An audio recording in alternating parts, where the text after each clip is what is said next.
Ça va? Ouais, ouais, ça va. Ça va. On- Enfin, on a réussi. Mais ouais, bah désolé, ouais, ouais. Ah, mais tu rigoles ou quoi? T'excuses pas, tu plaisantes ou quoi? J'avoue que j'ai un planning un petit peu compliqué ces derniers temps. Ouais, ouais, je sais pas comment tu fais d'ailleurs. Ouais, moi non plus. Très bien. Moi non plus. Puis je m'en sors pas tout le temps, quoi. Mais Ouais, bah écoute, moi ça fait quelques temps que je te suis sur les réseaux parce que à l'époque j'écoutais Dead Pop Club, tout ça. Je me suis toujours dit, lui c'est un gars trop cool. Non mais vraiment, je te jure, je dis pas ça à tous les gens que j'invite, hein, mais je suis euh, sûr qu'on s'entendrait trop bien. ah ouais, j'en Et suis bon, sûr. on n'a jamais eu l'occasion de se croiser, on n'a jamais discuté ensemble ni rien. C'est vrai. Bah, on habite loin l'un de l'autre. Exactement, Non, bien on sûr, s'est ouais, c'est jamais normal. croisés avec nos groupes respectifs, Mm. enfin, tout ça, et du coup, ouais. Mais je sais qu'on a plein de potos communs, tu vois, que ce soit Forest, Mike Nograph, enfin, plein comme ça, quoi. Donc, Ouais. ouais. Donc ça me fait plaisir, on va pouvoir discuter un peu. Et bah, pareil. Je vais vite expliquer de quoi on va parler. Ouais, Euh, donc on va parler de tes différents projets musicaux, donc Dead Pop Club, Maladroit, Panic Monster, tout ça. ok. On va essayer de faire un petit parallèle entre le cinéma et les punk rock, parce que Ouais, tu es aussi fan de cinéma, et moi exactement. aussi, donc c'est cool, ça fait plaisir. Et on va aussi parler de la période Punk Rock Mag, parce que tu écrivais dans le magazine, le célèbre magazine Punk Rock Mag. Exactement. Ça te convient, tout ça, c'est bon? C'est Super, OK bah pour ouais, toi? non mais nickel, hein, nickel. On va commencer par les bases, hein. Alors, comment t'as découvert le punk? Comment tu es tombé dedans? Ça, je pose la question à tout le monde. Alors moi j'ai découvert le punk, j'ai pas commencé la musique par le punk, j'ai commencé la musique par le métal, par le hard rock. Ouais. En fait, alors j'ai eu la chance, pour faire vite, mon père écoutait du rock, donc tu vois j'ai grandi, il avait des disques de Led Zepp, Queen, qu'est-ce qu'il avait d'autre, les Beatles, les Stones, Ouais. Dylan, Fleetwood Mac, enfin plein de trucs de daron. Et j'aimais bien, ouais, tu vois, les trucs comme Led Zepp et Queen, ça me plaisait bien, ça me faisait un peu peur, mais Mm. il y avait des trucs que j'aimais bien. Et en fait, à l'adolescence ou à la petite adolescence, j'ai découvert Iron Maiden. Tu vois, c'est vraiment le Ouais. choc par les pochettes.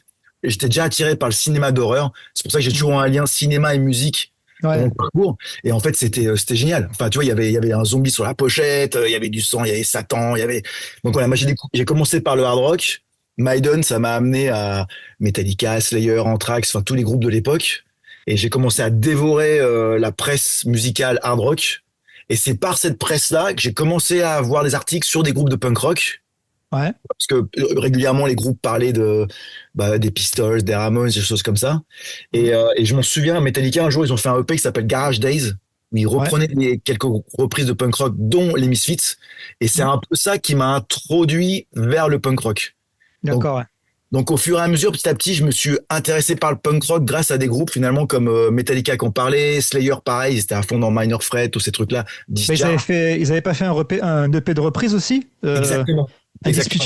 Indisputé d'attitude, je crois qu'il s'appelle, Exactement. qui Et tabasse pas mal. il tabasse pas mal. Et c'est pareil, Guns N' Roses aussi, ils avaient fait un Lodi. Je crois que c'est sur Spaghetti Incident, je dis pas de bêtises. Il y a une phase où ils reprennent les dames, ils Mm. reprennent les Misfits aussi. Je crois qu'il y a Attitude des Misfits. Voilà. Et tout ça, ça m'a sensibilisé au punk rock. Ouais, je vois. Et j'ai vraiment switché au moment où j'ai commencé à faire de la guitare parce que j'étais incapable de jouer la musique des groupes de hard rock que j'aimais. J'étais Ouais. super nul. C'était incapable pour moi de jouer du Maiden, du Ouais. Metallica.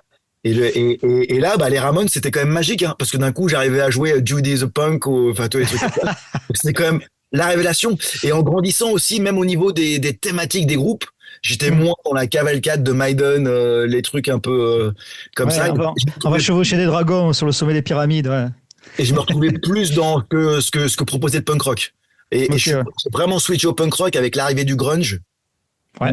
où tu vois, je sais que Eddie Vedder, il chante sur un album de Bad Religion, donc c'est comme ça que je me suis mis à Bad Religion. Mm. Je voyais déjà les logos au lycée, les trouvais mortels, tu vois, la croix renversée de Bad Religion. Mm. J'adorais ce logo-là. Et c'est vraiment, une fois que j'ai appris que Eddie Vedder était sur Recipe for Hate, je me suis dit, je Mm. vais écouter ça. Et là, je crois que je suis passé punk rock, et puis en fait, j'ai jamais arrêté. Ouais. Alors, en fait, c'est le hard rock qui t'a amené à Mais chaque ouais, fois vers. Ouais. c'est le hard rock et peut-être aussi mon envie de faire de la musique où je me retrouvais plus dans le punk rock, dans ce que le punk rock proposait et le côté, Mm. moi je le fais, toi aussi tu peux le faire. Tu vois, ce qu'il n'y a pas dans le hard rock, Ouais. hein. Le hard rock, il faut que tu sois une star dès le début. Tu peux pas jouer tout un morceau avec deux doigts, c'est pas possible. C'est ça, puis il faut que tu aies un pantalon moulax ou alors il y avait tout un accoutrement dans lequel je me retrouvais pas vraiment, j'arrivais pas à Ouais, avoir. Moi, si je me laisse pousser les cheveux, j'ai une Jackson 5, tu vois. Et du coup, j'avais pas les codes. Alors que le punk rock, c'était un peu comme le grunge, tu t'arrivais comme ça Ouais, ouais, et ouais, voilà. je comprends tout à fait. Ouais, l'imagerie, c'est aussi important, surtout quand tu es ado, que tu découvres les trucs. Ouais. Donc voilà, donc je suis venu finalement au punk rock assez tard, tu vois, j'avais Mm. déjà 18 ballets ou les trucs comme ça. Et du coup, tes projets musicaux, Dead Pop Club, on va y arriver. Donc, là, Ça, ouais. c'était ton premier groupe. Je crois Non, non, il avait pas un autre nom à la base. en fait, comme plein de gens, j'ai commencé un groupe au lycée. On Ouais. s'appelait Kathleen Against the Sex Biscuits. Ouais, voilà, ça me dit. Ouais, ouais. Un nom à rallonge improbable. Et on n'a pas fait grand-chose, on a fait que les trucs localement, un peu dans le Val-de-Marne. Mm. Et c'est vraiment quand ce groupe-là, tout le monde est un peu parti à la fac, à droite à gauche, que Ouais. j'ai commencé à jouer avec d'autres gens. Et c'est là que Dead Pop Club a pris forme. Donc ça devait être 97, tu vois, un truc comme ça. Après, il y a eu Maladroit, je dis pas de bêtises. Ouais, alors Maladroit, c'est beaucoup plus tard, c'est 2010, je crois. On avait fait déjà 4 disques avec Dead Pop Club et il y a tout ce truc pop-punk qui arrivait à ce moment-là et qui me plaisait vraiment à fond, Ouais. qui a rien à voir avec Dead Pop Club. Et du coup, c'est ce qui m'a donné envie de faire un groupe avec Thiel et justement là, un truc de pop-punk comme ça. Ouais, et on va revenir sur plus en détail, mais là, c'est juste pour. Et D'accord. là, en ce moment, c'est Panic Monster, c'est ça? Voilà, voilà. Mais depuis le Covid ou un peu après le Covid, ouais, je me suis mis à jouer en acoustique tout seul parce que mes Faut- copains veulent plus partir en tournée où ils sont Ouais, occupés ben oui, ailleurs. oui, oui. Toi aussi, tu connais les trucs solo là, tu vois. Ouais, ouais, mais moi, je joue même pas en live, je le fais dans ma chambre. Ouais, mais bon, tu fais quand même des trucs tout seul dans ta chambre, toi. Oui, voilà, ouais, je fais quand même des trucs. C'est pratique, hein. C'est pratique, bah ouais. Il y a personne pour te dire non, mais fais plutôt comme ça, c'est mieux, non? Tu fais comme tu veux. Mais des fois, c'est bien qu'il y ait des gens qui te fassent. Ah, mais la dynamique de groupe, ça n'a rien à voir, Et c'est des sûr. fois, il y a des gens Ça, qui disent, ah, c'est pas une bonne idée là. Quand t'as personne qui te dit ça, des fois, tu te rends compte trop tard que c'était pas une bonne idée. Mais bon, c'est ça, ouais. c'est parti. Souvent, tu te dis, ah, je viens d'écrire la meilleure chanson du monde, et tu l'écoutes 10 jours après, tu fais, ah, hmm, non, ça Exact- va pas, Exactement. c'est Exact. pourri. C'est ça. Je vais te lire un peu les questions. Donc, dans Dead Pop Club, on sent que ça dépasse les frontières du punk rock pur et dur. Donc maintenant, je comprends, vu que tu me dis que tu viens à la base du hard rock. Donc il y a des sonorités un peu garage, des guitares qui explorent des terrains un peu différents.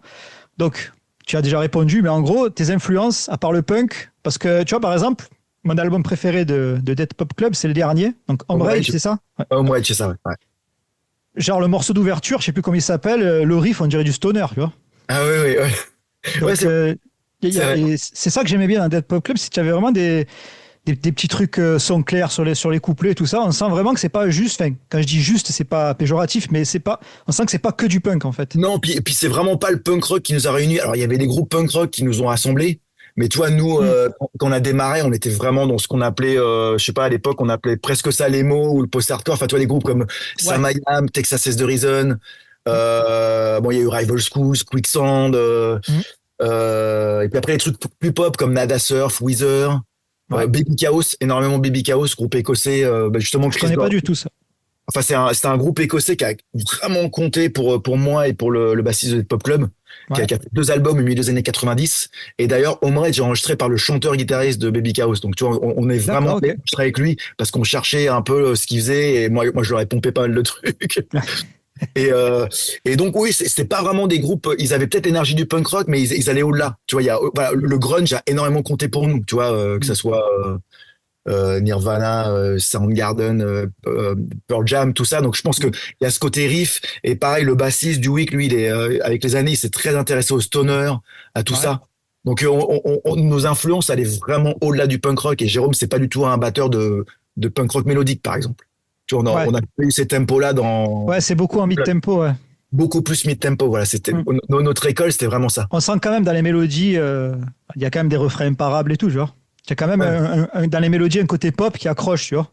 Ouais, parce on a toujours aimé les groupes. Bah, tu vois, je te parlais de Weezer, mais on a toujours aimé les groupes qui ont des méga tubes. Pour nous, Sam I Am, c'est un groupe qui a que des tubes. Les Ouais. refrains, c'est un de nos groupes vraiment fondateurs pour des pop clubs. Mm. Et bah, tous les refrains, ils sont énormes. Ou Seven Eight, tu vois, ou Burning Ends, mine de rien, tu vois. C'est Ouais. pas, souvent les refrains, ils sont énormes. Il y a vraiment ce côté pop où avec le refrain, enfin, ça vient des Ramones, tu vois. Enfin, ce refrain hyper immédiat, même si dans des pop clubs, on n'avait pas ce côté-là. Mais oui, on a toujours aimé les gros refrains, ouais. Ouais, mais dans Dead Pop Club, en fait, tu as la mélodie. Moi, ce que j'aime bien, c'est que ça te saute pas de suite aux oreilles. Ouais, Après plusieurs écoutes, tu vois. oui, oui. Au bout de deux, trois écoutes, tu fais ah d'accord, je vois où ils veulent en venir, et c'est là que tu commences à accrocher. Tu vois. Ah ouais, c'est cool. Mais j'ai vu que tu as publié un truc cette semaine là sur Ceux et qui en aiment fait le punk mélodique sur les et ça réseaux, m'a ouais. ça m'a fait hyper plaisir. Justement, tu parles de Radiator d'Or, le premier morceau d'Home Rage. Ouais. Et j'ai fait une capture d'écran, j'ai envoyé aux autres, quoi, parce qu'ils sont pas toujours sur les réseaux. Et pour leur dire, eh, regardez, putain, ça fait quand même, et ça fait super plaisiir. Donc, merci beaucoup. Je me suis refait un peu la discographie, là, ça faisait longtemps. Donc, Maladroit, tu dis que ça arrive beaucoup plus tard. Donc, Ouais, ouais. on peut dire qu'on appelle ça un super groupe. Ouais, enfin, si on veut, ouais. Sachant que nos groupes, ils sont pas. Super groupe français. Oui, oui. Un all-star band. Voilà, ouais, à l'époque, peut-être. Après, ouais. Je pense qu'après Maladroit a pris le pas sur pas mal. Tu vois, je pense qu'à un moment, c'était plus populaire que Dead Pop Club ou, tu vois, des trucs comme ça. Populaire. J'exagère quand je dis ce mot-là. Hein, Ah, mais je comprends très bien, il n'y a pas de souci. comprends très bien ce que je veux dire. Oui. Mais, Mais on était tous deux mecs de groupe, en fait. Voilà. On se connaissait tous et l'idée, c'était Ouais. de jouer. Moi, ça faisait Dead Pop Club, ça faisait déjà quoi du coup, en 2010, ça faisait déjà 13, 14 ans qu'on jouait. On avait fait 4 albums. Et du coup, l'envie, c'est cool de jouer avec d'autres gens, en fait. Moi, j'ai vachement appris de ça. Tu vois, de jouer Chamoul à la batterie, bah, il joue pas comme Jérôme de Dead Pop Club, il est beaucoup plus punk rock, justement, ce côté mélo, plus rapide. Et du coup, c'était d'autres repères. Donc, j'ai vraiment dû m'adapter, moi, en fait. J'avais toujours joué avec les mêmes personnes, tu vois. Ouais, Et, ouais. et c'était hyper formateur. Enfin, toujours, tu vois, de jouer avec d'autres gens et Ouais, forcément. t'apprends d'autres choses, tu vois, tu vois les mécaniques différentes des autres. En plus, c'est que des gens qui ont fait déjà des groupes. Donc, tout le monde a un peu ses habitudes. Donc, il a fallu qu'on trouve un truc en commun pour travailler en commun. Mais Oui, un truc qui vous connecte, quoi. ouais, c'est super cool. Franchement, c'est hyper cool. Comment vous avez réussi à gérer avec tous les projets à côté? Parce que vous avez tous des trucs à côté. Ouais, bah écoute, alors maintenant, on joue moins avec les maladroits. En fait, tous les ans, en avril, on se bloque 10 jours. Donc, tout le Ouais. monde se bloque 10 jours et on fait une tournée annuelle. Voilà. Donc, tu vois, ça fait 2, 3 ans qu'on n'arrive pas à faire plus. Je sais pas si on n'arrivera jamais à faire plus. Mais avant, bah, c'était des trucs d'emploi du temps. Je sais qu'au début de Maladroit, Guerre à Poubelle, ils jouaient moins parce qu'ils changeaient de batteur. Il y avait un changement de formation. Ouais. Et tu posais pas mal de questions au début. Donc, en fait, c'est vrai que Maladroit, pendant 2, 3 ans, on a fait peut-être 60 concerts par an, tu vois. Donc, on Ouais. était tous assez dispo. Dead Pop Club, on jouait moins aussi. Cham, il avait d'autres groupes, mais c'est pareil, il jouait beaucoup moins. Donc, en fait, on était tous assez disponibles. Et Donc, Dead Pop Club, ça s'est arrêté quand? Après le dernier album en 2010, vous avez continué à non, tourner, quoi? non, non, non. Oh, on a continué à tourner jusqu'en. Je crois que notre dernier concert, on l'a fait fin 2019. Ah ouais. Tu vois. Donc en fait, Ah, on a putain. continué. Les dernières années, on faisait 3, 4 concerts par an, beaucoup de trains Ouais. à partir de Paris. Mais tu vois, jusqu'en 2016, on se faisait des petits week-ends par-ci par-là. Et on a vraiment arrêté, je dirais, attends, en 2025, peut-être en 2022. Ah Tu vois. d'accord, je croyais que ça avait été. Je pensais que vous étiez arrêté beaucoup plus tôt. Non, non, on préparait un nouvel album. Tu vois, on avait 7, 8 Hmm. minutes de nouveaux morceaux. Et en fait, ça ramait, on n'avançait pas. Et puis on s'est rendu compte que peut-être manque de motive ou enfin les autres ils auraient peut-être un autre discours que moi mais moi Ouais. je le sentais comme ça, manque de motivation Hmm. et on est toujours super potes, hein, on se voit régulièrement et peut-être qu'un jour on se dira tiens vas-y on va enfin finir ce disque, Hmm. je sais pas, tu vois, mais Ça voilà. serait bien. Ouais. Ça serait cool. Peut-être mais je pense qu'on avait tous peut-être tous envie d'autre chose au bout d'un moment et essayer Oui, d'autres. oui, c'est sûr. Ouais. On verra je sais pas ce qu'en pensent les autres, hein, je m'avance quand je dis qu'on finira ce disque là. Oui, c'est ce que tu penses toi, quoi. Peut-être que les autres ils disent non mais jamais de la vie quoi. Qu'est-ce qu'il raconte? Non, non, non. Impossible. Non, non, on est toujours très copains. Tu vois, je joue avec le batteur en ce moment. J'ai un nouveau groupe qui s'appelle Carolina Reaper. Voilà, donc, Ah ben je savais pas, tu vois. je t'enverrai un lien. On a 3 titres de dispo là et je joue avec le batteur Dead Pop Club, avec Florian qui joue dans Anguash et le Ok. bassiste c'est John qui jouait dans Second Rate. Voilà, voilà. Ok, ah d'accord. Un autre All-Star Band alors. On a 6, 7 morceaux et on espère avoir un set d'ici la fin de l'année pour faire quelques dates. Tu vois, Tu le trouves où le temps pour faire tout ça? je sais pas, c'est compliqué. C'est Il y a, attends, il y a Film Actu, Allociné, donc Panic Monster, tous tes projets, comment tu fais franchement? Alors, film actuel aussi, ça c'est mon métier. Donc c'est comme Oui, toi, voilà, oui. je travaille, donc Ouais. ça c'est mon métier. Mais c'est vrai que c'est un métier qui est assez prenant et qui me prend des fois, je suis obligé de bosser des fois le soir, des fois il y a le week-end, des trucs comme ça. Ouais, ouais. Comme certains métiers aussi, tu vois. Il y en a plein d'autres Hmm. métiers comme ça. J'ai la chance d'avoir une copine qui est compréhensive et Ouais, ouais. Ça c'est obligatoire. la chance. Donc avec Maladroit, donc vous avez sorti un EP entre autres hommage à Spielberg. Ouais, ouais, tout à Donc fait. moi je suis un gros fan aussi de Spielberg, hein. Ah bah très bien. Et j'ai un débat avec des potes. Ah, On se chamaille souvent. Alors, tu es team Indiana Jones 2 ou Indiana Jones 3? Ah, Indiana Jones 2 ou 3, d'accord. Parce que je croyais que t'allais me parler Non, non. du premier. Ah. D'accord. Attention à ta réponse, hein, vas-y. Ok. Alors, c'est un peu alors c'est compliqué. Alors, Alors, en fait, on parle pas du premier parce que on pense que c'est les meilleurs. oui, oui, d'accord. C'est notre préféré. Mais il y a toujours un débat entre Indy 2 et Indy 3. En général, Alors, tu préfères ou le 2 ou le 3 quand tu es petit, tu vois. c'est exactement ça. Alors, pendant des années, j'ai préféré le 2. Ouais. Parce que moi, je l'ai vu au cinéma et il m'a méga marqué. Puis, tu sais, il y avait un côté film d'horreur et puis le cœur et tout. Enfin, Ouais. franchement, il était méga flippant. Et Ouais. je le trouvais fou. Et le 3, quand il est sorti, je l'aimais bien, mais je préférais vraiment les deux premiers, tu vois. Ouais. Et notamment le 2, le Temple Mm. Maudit. Et en revoyant le 3 plusieurs fois avec ma fille, qui a 11 ans là, Mm. et bah, je redécouvre le 3 et je pense que le 3, même au niveau mise en scène et tout, je pense que c'est la réussite absolue peut-être. Je pense qu'avec les années, je trouve que le 3 est beaucoup plus abouti, beaucoup plus drôle, beaucoup plus... en fait, non, le 3 est un vrai film d'aventure. Et c'est marrant parce que tous les ans, ils essaient de faire un gros film d'aventure Hollywood et ils sont tous pourris. Et à chaque fois, tu penses à la dernière croisade. Et en fait, on se dit, en fait, c'est pas facile de faire un film comme ça parce qu'il n'a plus eu de bon. Puis il y a eu la momie, mais la momie, c'est un peu kitsch. C'est Ouais. pas, c'est rigolo, Je, mais je, je c'est sais pas au qu'il niveau a, du qu'il est tu vois. plutôt apprécié la momie, mais j'ai toujours du mal. Mais Stéphane Sommers, j'ai du mal de toute Et façon. voilà, moi, je trouve que c'est sympa parce que les acteurs sont sympas, il y a plein de trucs, il y a des monstres, tout ça, mais c'est pas Spielberg. Enfin, tu vois, la mise en scène, ça n'a rien à voir. Alors, pour revenir à ta question, je crois qu'au fond de mon cœur, je suis Temple Maudit. Ben, moi aussi. Parce que c'est un truc d'enfance. C'est comme Non. toi, si tu me disais lequel je préfère, moi, pour moi, ce sera toujours l'Arche perdue parce que je l'ai vu tout Oui. petit. Et en Mm. fait, c'était tellement flippant quand ils ouvrent l'arche et la fin, les visages, et c'était incroyable de voir un film comme ça à l'époque, tu vois. Ben, Donc, moi, c'est l'inverse. Quand j'étais petit, je préférais le 3 parce parce que que c'est j'aimais bien drôle. parce que la musique et le chevalier Ouais. à la fin et tout, tu vois. Et après, bon, j'ai préféré le 2. Après, le 2, je l'ai pas vu tout petit parce que mes parents ne voulaient pas que je le voie. C'était quand même assez hardcore. Mais en fait, là où je suis pas d'accord avec ce que tu dis, je trouve que le 2, au niveau de la mise en scène, est beaucoup Ouais. mieux que le 3. Le 3, je trouve que la dynamique comique entre Sean Connery Et Harrison Ford. et, et Harrison Ford, elle fonctionne pas des masses, tu vois. Ah ouais, ah, moi je trouve qu'elle Ouais. fonctionne bon, quoi. En fait, le personnage d'Indiana Jones, je trouve que ce que j'aime dans le 2, justement, c'est que le film, il commence, c'est un truc à la James Bond, une Ouais, aventure, tu prends en complètement, plein, tu arrives à la fin d'une aventure, il complètement. finit l'aventure, il prend l'avion, il se crache, il tombe dans une Euh, secte, enfin, c'est vraiment un truc pulp à fond, ah, c'est ce truc-là. Et du mais c'est coup, ça. qu'est-ce que je m'en fous de la relation avec son père, tu vois ce que je veux dire? C'est Mais pour ça que le 3, j'arrive pas En fait, ouais, il me touche pas à cause de ça, tu vois. ouais, mais alors que moi je trouvais que c'était alors comme j'avais vu les deux premiers, je trouvais que c'est génial parce que justement il a pas voulu faire la même chose.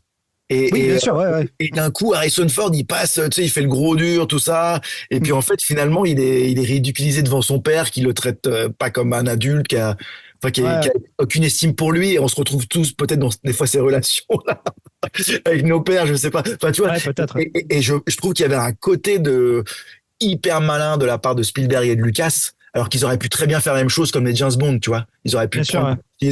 on fait une grosse séquence d'action, comme dans tous les films, comme les James Bond, puis après il y a une histoire plus ou moins Mm. bien branlée, mais j'ai trouvé que justement le fait de faire un film différent et que la dynamique elle change, bah, c'était une super idée. Ce qui n'a pas fonctionné dans le 4, tu vois, où là on lui met son Oui, fils, et je trouve que ils ont fait ouais, l'inverse, ouais, bien sûr, ouais, je ça trouve aussi. fonctionnait Ouais. pas, mais Mm. pour moi dans le 3, c'est...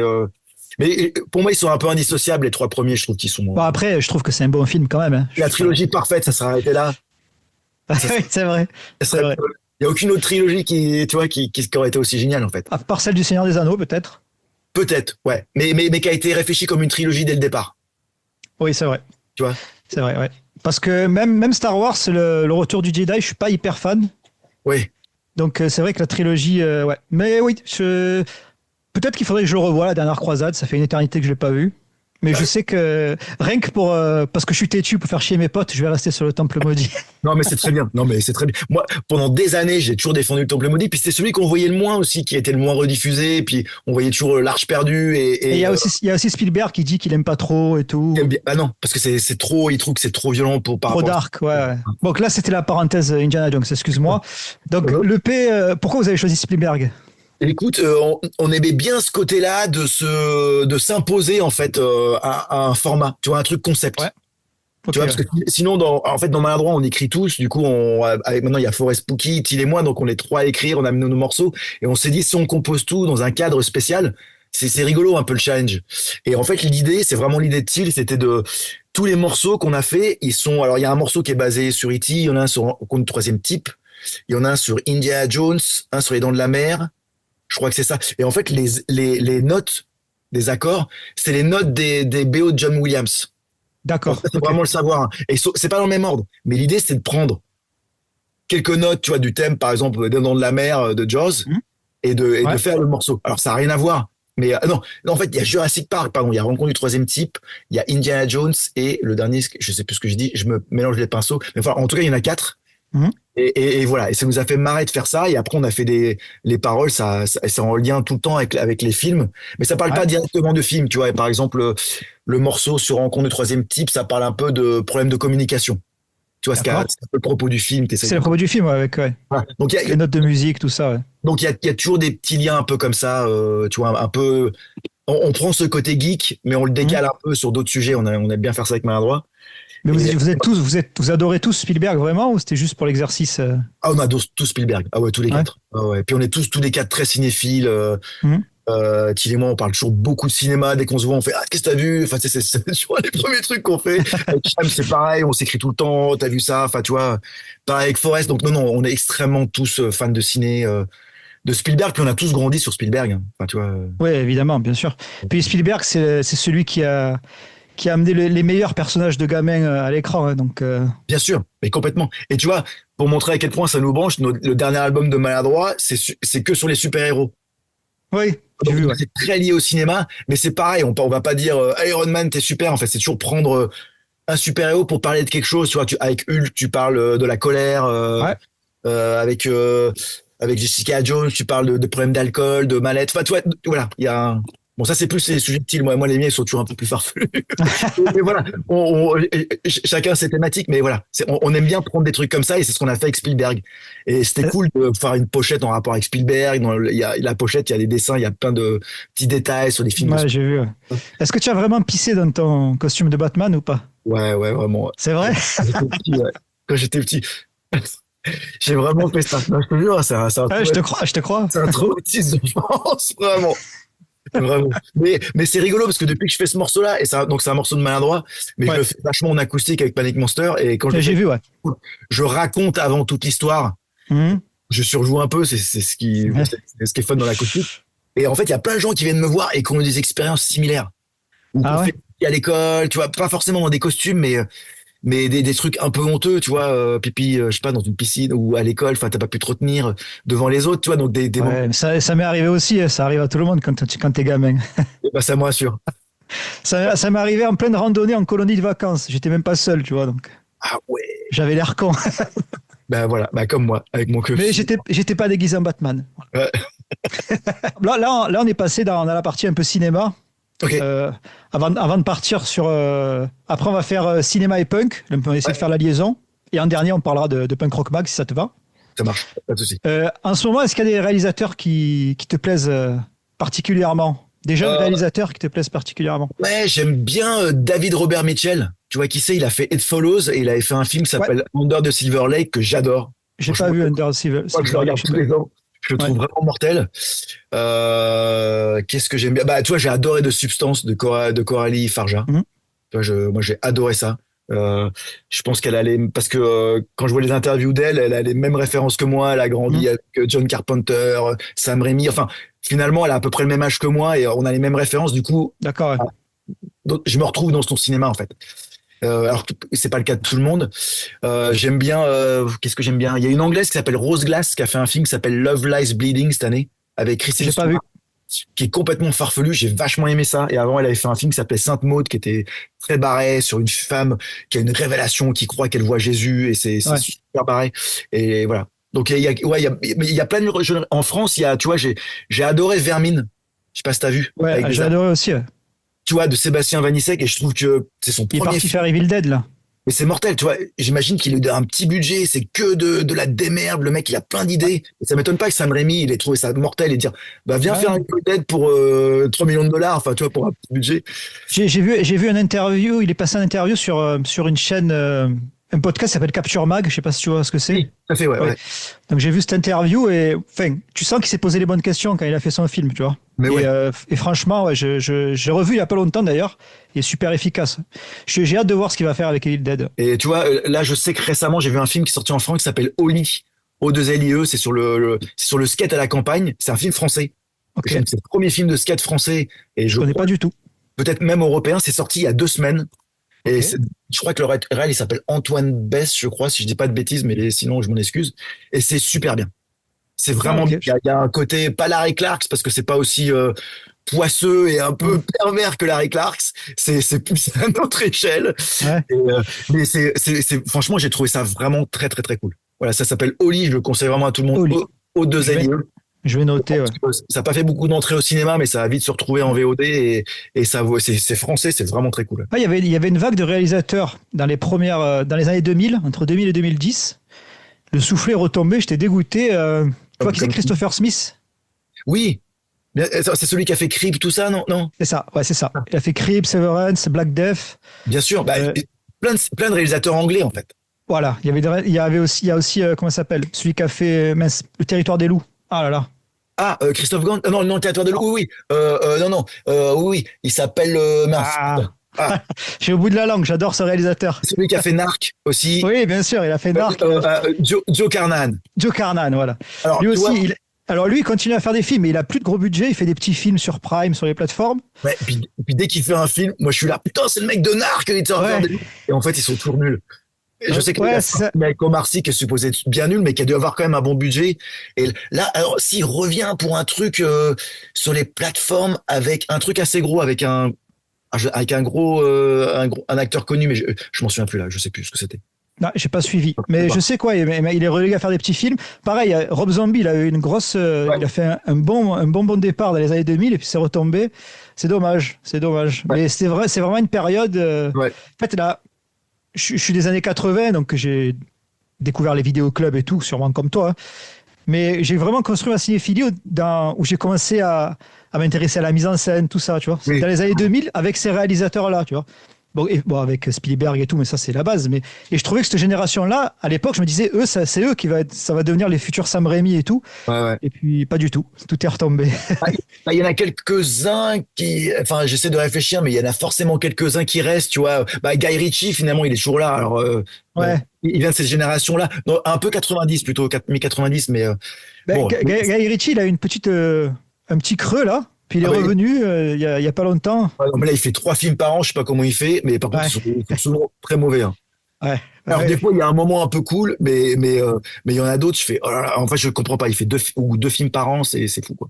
Moi, j'aimais beaucoup Neil Marshall, qui avait fait The Descent, Ouais. et qui avait fait The quelques, Descent, il avait fait le Centurion, je crois. et Il c'était était cool aussi. cool. Très C'était ciré B. cool. Et alors, il fait toujours des trucs, mais c'est vraiment moins bien. Après, il a fait des super épisodes de Game of Thrones. Et Ouais. ces mecs-là, ils se retrouvent souvent dans des grosses séries comme ça aussi. C'est ça. Ben pareil, c'est la même génération. Il avait commencé avec Dog Soldier, qui était Voilà. sympa.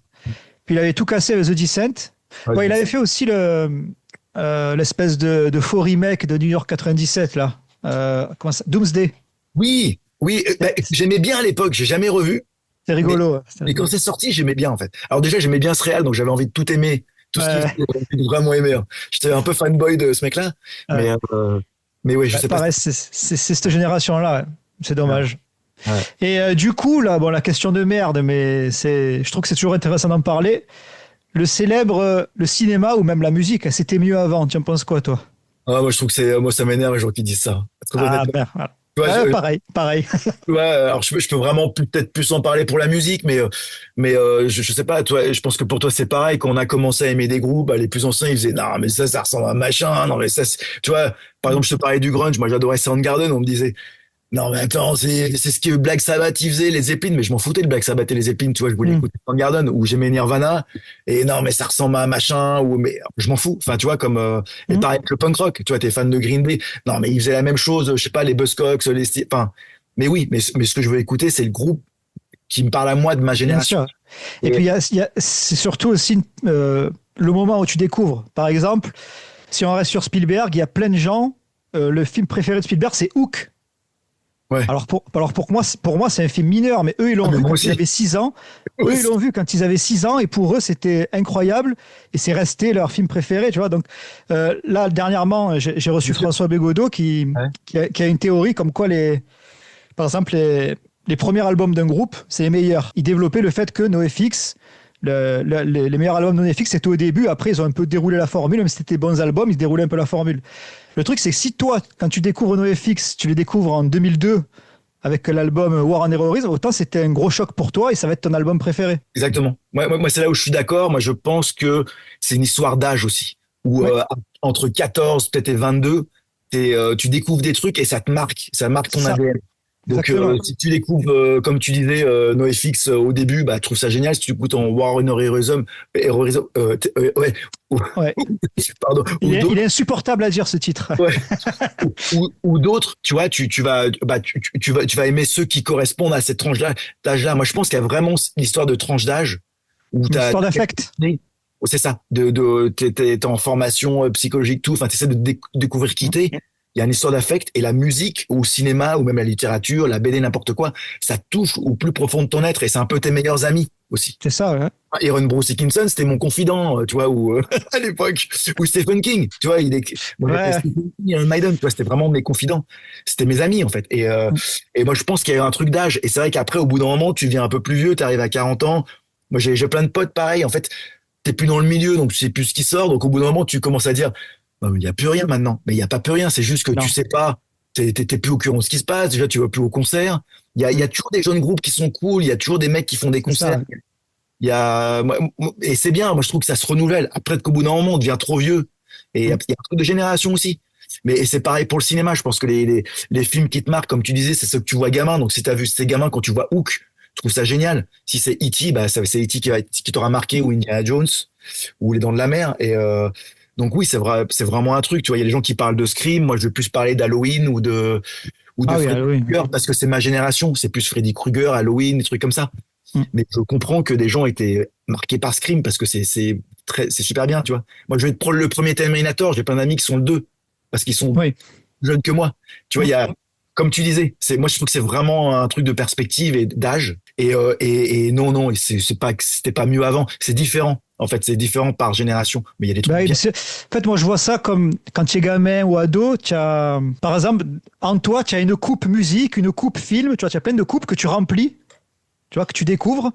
Et une fois qu'elles sont pleines, ce qu'il y a en dessous, ce que tu as découvert en premier, ça pourra plus sortir, tu vois. C'est Mais ça bien qui te sûr, marque. Et tout ce que tu prends après, bon, des fois, ça déborde, l'image est débile. Et même en essayant d'être objectif, par exemple, je sais pas moi, Hook, je trouve que c'est un film mineur, mais quand j'étais petit, j'adorais, tu vois.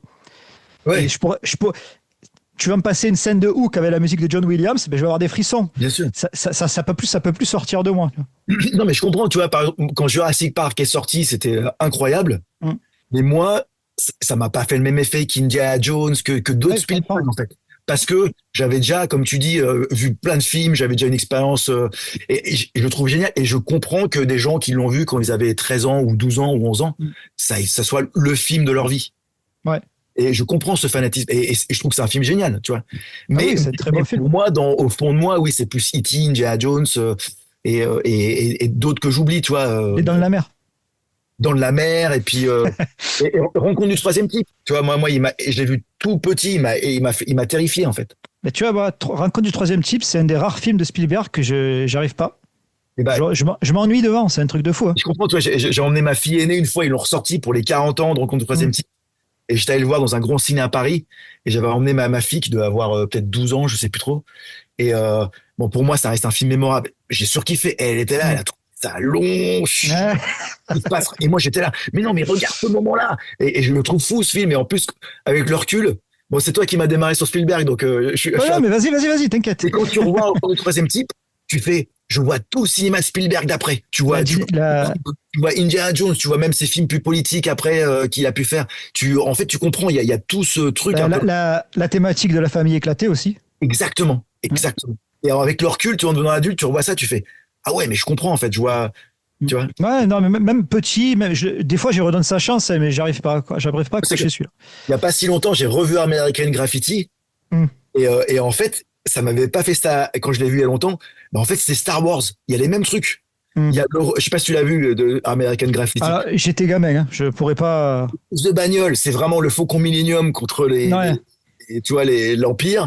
Il y a un rebelle qui fait style, ouais, il veut casser la gueule à tout le monde, mais en fait, il est cool, c'est Indiana Jones.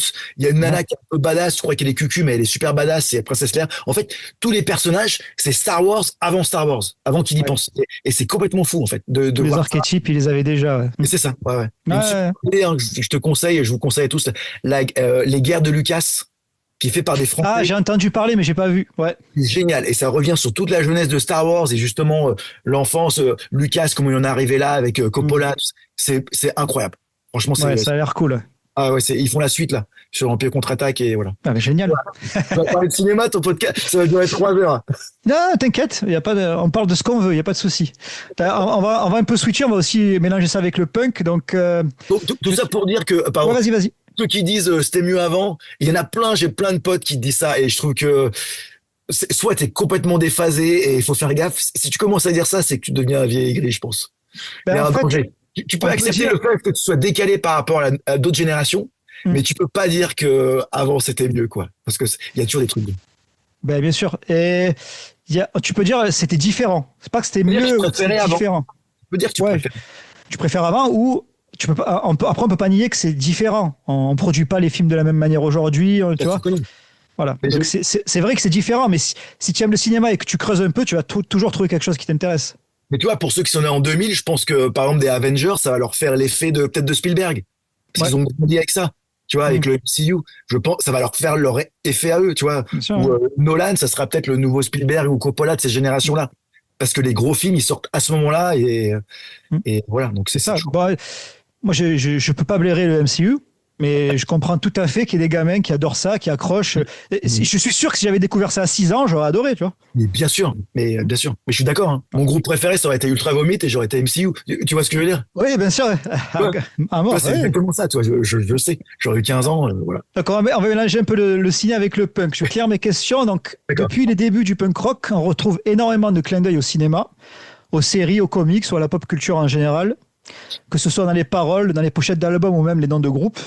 À ton avis, qu'est-ce qui explique ce lien aussi fort entre la culture punk et l'imaginaire populaire? Alors déjà, la musique et le cinéma, c'est quand même indissociable parce que Je suis d'accord, ouais. outre les bandes annonces, outre les bandes originales, pardon, outre Ouais. les musiques de films, il y a toujours eu du film depuis Grise ou même bien avant avec des chansons fortes. Et je pense que le punk rock, comme c'est une musique qui est frénétique, agressif, incendiaire, ça passe super bien sur les images. Tu vois, je sais pas, tu m'en parles comme ça, mais moi je vais penser au début de Trainspotting sur Lust for Life d'Iggy Pop. Tu vois, cette séquence où Evan McGregor il court je crois que c'est Édimbourg. Je dis pas de conneries, c'est pas Glasgow. C'est peut-être Glasgow. Enfin, ouais, je sais plus. J'ai un doute. Mais c'est mortel. Ça marche hyper bien. Et il y a plein de films comme ça avec du punk rock qui sont pas des films sur le punk rock, mais que Ouais. le punk rock. Et ça marche parce que bah, le punk rock, il y a ce côté, il y a cette sauvagerie qui nous parle, il y a ce côté immédiat. Mhm. Ou alors quand tu mets, je sais pas, Dropkick Murphy sur les infiltrés de Scorsese, c'est mortel. Quand le Meilleure morceau, idée du monde, ça. mais rien que d'en parler, toi, j'ai les chairs de poule. J'étais Et surpris, moi, quand j'étais au cinéma, que j'entends un génial. dropkick, mais ouais! Je pense qu'on était plein et il y a plein d'exemples comme ça. Donc, je pense que le côté ouais frénétique de cette musique est un peu incendié, même militant, outre les paroles, mais rien que aussi les paroles, bien sûr. Ça marche Ouais. aussi les slogans, mais ça fonctionne super bien avec un certain type de cinéma. Et après, je pense aussi que ça fonctionne parce que les réalisateurs, ces réalisateurs-là, ils viennent du punk rock. Oui. Et pour eux, c'est une musique qui est dans leur ADN Mm. et qui fait partie d'eux. C'est pour ça que ça se retrouve dans ces films-là, souvent. Mais l'inverse aussi, il y a beaucoup de groupes maladroits, par exemple, qui s'inspirent du cinéma, tu vois. Même pas forcément dans les musiques, dans les transitions de chansons, il y a des albums de Good Riddance, les ouvertures, c'est des citations de films. Donc je trouve que le punk rock, il emprunte énormément au cinéma aussi. Temps, toi, les Misfits, c'était vraiment branché cinéma d'horreur à fond, Ouais. c'était mortel. Il y avait tous ces films des années 50, 60. Moi, j'adore Neferder, par exemple, tu vois, Ouais. et ils ont énormément de morceaux sur des films, tu vois. C'est hyper cool. Ils ont un morceau ah non, non, ça, c'est les Extors, c'est un groupe canadien, et ils insultent George Lucas. Ils font fuck you, George Lucas, pour ce que t'as fait. Ils font fuck you, Spielberg, d'avoir fait ça. Et Ouais. c'est mortel. c'est mortel. Tu vois, toutes les idoles d'avant de cinéma, ils font non mais pourquoi vous avez fait ce remake, pourquoi vous avez fait ce truc? Et j'aurais voulu écrire ce morceau pour Maladroit, il est génial. Mais, Et Frenzal Rhomb qui avait fait un morceau sur Russell Crowe aussi qui est génial. et bien sûr, exactement. Ouais, j'en ai fait un avec Panic Monster là, sur le Crow là. C'est vrai? Mon prochain album. Mais Ouais. oui, Ouais. je trouve que ça, ouais, ça fonctionne à fond. Enfin, tu vois, avec l'image, ça fonctionne bien. Et le fait que c'est souvent, enfin, exemple, ça, le punk, il emprunte souvent au cinéma populaire, tu vois. Oui, C'est le cinéma de genre, tout ça. Donc ça, c'est le cinéma, comme on dit, proche du peuple, soi-disant, tu vois.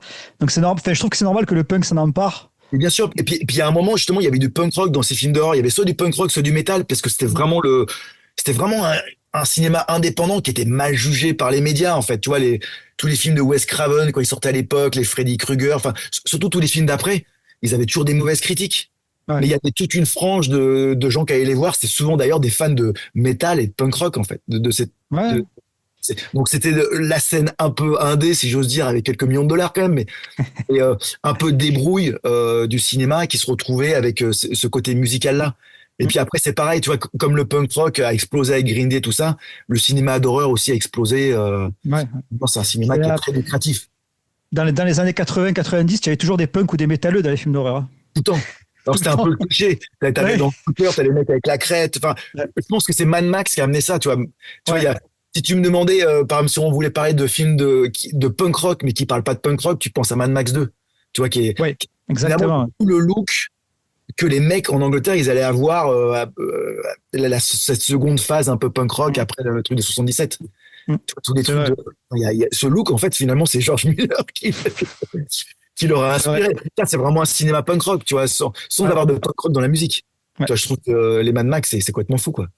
Et il y a plein de trucs comme ça. Ouais. Tu as pensé quoi de Furiosa d'ailleurs? Non, mais j'ai adoré. Je trouve que le film, il aurait mérité d'avoir plus de succès. Je trouve que Chris Hemsworth, il est Ouais. mortel. Anna Ah Taylor-Joy, elle ouais, est mortelle. c'est énorme. Chris Mais Hemsworth, c'est quand même le Thor ouais. du MCU. Et Ouais. il fait ça, tu fais, waouh, mec, Non, mais il est fou ce film. C'est un truc. Je l'ai vu deux fois au cinéma. Je l'ai revu en Blu-ray. À chaque fois, tu découvres des trucs. Et pour le côté CGI, en fait, ça m'a fait comme Fury Road. C'est-à-dire que quand Fury Road a commencé, qui pour moi est un chef-d'œuvre, hein, j'adore Fury Road. mais j'adore pareil. Au tout début, je me dis, putain, je vais avoir du mal. Et puis au bout de 10 minutes, tu t'y fais. Ben, ça m'a fait pareil sur Furiosa. Ça m'a fait exactement la même chose. Je me suis dit, putain, c'est criard, c'est quand même. Et puis tu t'y Ouais, fais. il y a cette couleur jaune, tout ça. Enfin, la façon dont il met le désert, Ouais, t'as l'impression que c'est fait sur fond vert, alors que c'est fait en décor naturel. Mais ouais. Non, non, Furiosa, c'est chef-d'œuvre absolu, je trouve aussi. ah, puis tu J'ai vois, lui, adoré. je trouve que c'est vraiment un réalisateur punk. Enfin, c'est complètement fou. Il a 80 ans. Non, mais les montages, le truc qu'il fait. Enfin, tu vois, tu vois, souvent quand on parle de punk rock et de cinéma, on pense tout le temps aux documentaires. Alors c'est très bien, Ouais. un peu mythique, tu vois, de Great Rock and Roll Swindle, Mm. Rude Boy, les films sur les Clash, Ouais. il y a un documentaire sur les Ramones ou Social Distortion. Il y a plein de trucs super cool. Mais moi, je pense aussi à des films qui parlent pas de punk rock et comme ça, tu vois, comme justement Mad Max 2, comme Fury Road, comme même Fight Club. Tu vois, je trouve que Fight Club, c'est un groupe, c'est un film 400% punk rock. Mm. C'est complètement anarchiste, tu vois, c'est un groupe qui dit vraiment Ouais, fuck bien you, sûr, hein. Mm. qu'on va tout chier, tu vois. Il y a pas mal d'exemples comme ça de films qui sont où ils Et, veulent Fight Club, c'est pas en toile de fond, il le dit frontalement. C'est vraiment ils le punk. disent, Voilà, bien il sûr, le dit frontalement. Ouais. ils le disent. Et Mais ce qui est bien avec George Miller, c'est que justement, il a réussi à s'adapter à la mise en scène actuelle. oui, Quand tu regardes Mad Max 1 et Fury Road, c'est pas du tout filmé de la même manière, tu vois. Il ouais. a vraiment fait quelque chose, j'allais dire pépère, c'est pas le mot, c'est parce que c'est péjoratif, mais quand tu regardes le premier Mad Max, c'est la mise en scène de l'époque, tu vois, il y a des trucs fous, hein. Il y a des poursuites, tu n'avais jamais vu ça, tu vois. Avec le peu de Mais moyens et même exactement, ouais. c'est Avec dingue, la technique d'accélérer l'image et tout, tu vois.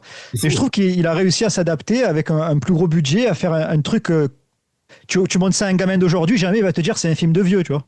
Mais c'est fou. Mais ces mecs-là, ils sont fous, hein, que ce soit Scorsese, même Ridley Scott, Ouais, qui fait moins ou pas bien. Ces mecs-là, ils ont plus de 80 balais, voire presque 85, et ils ont une énergie mm. de malade, en fait.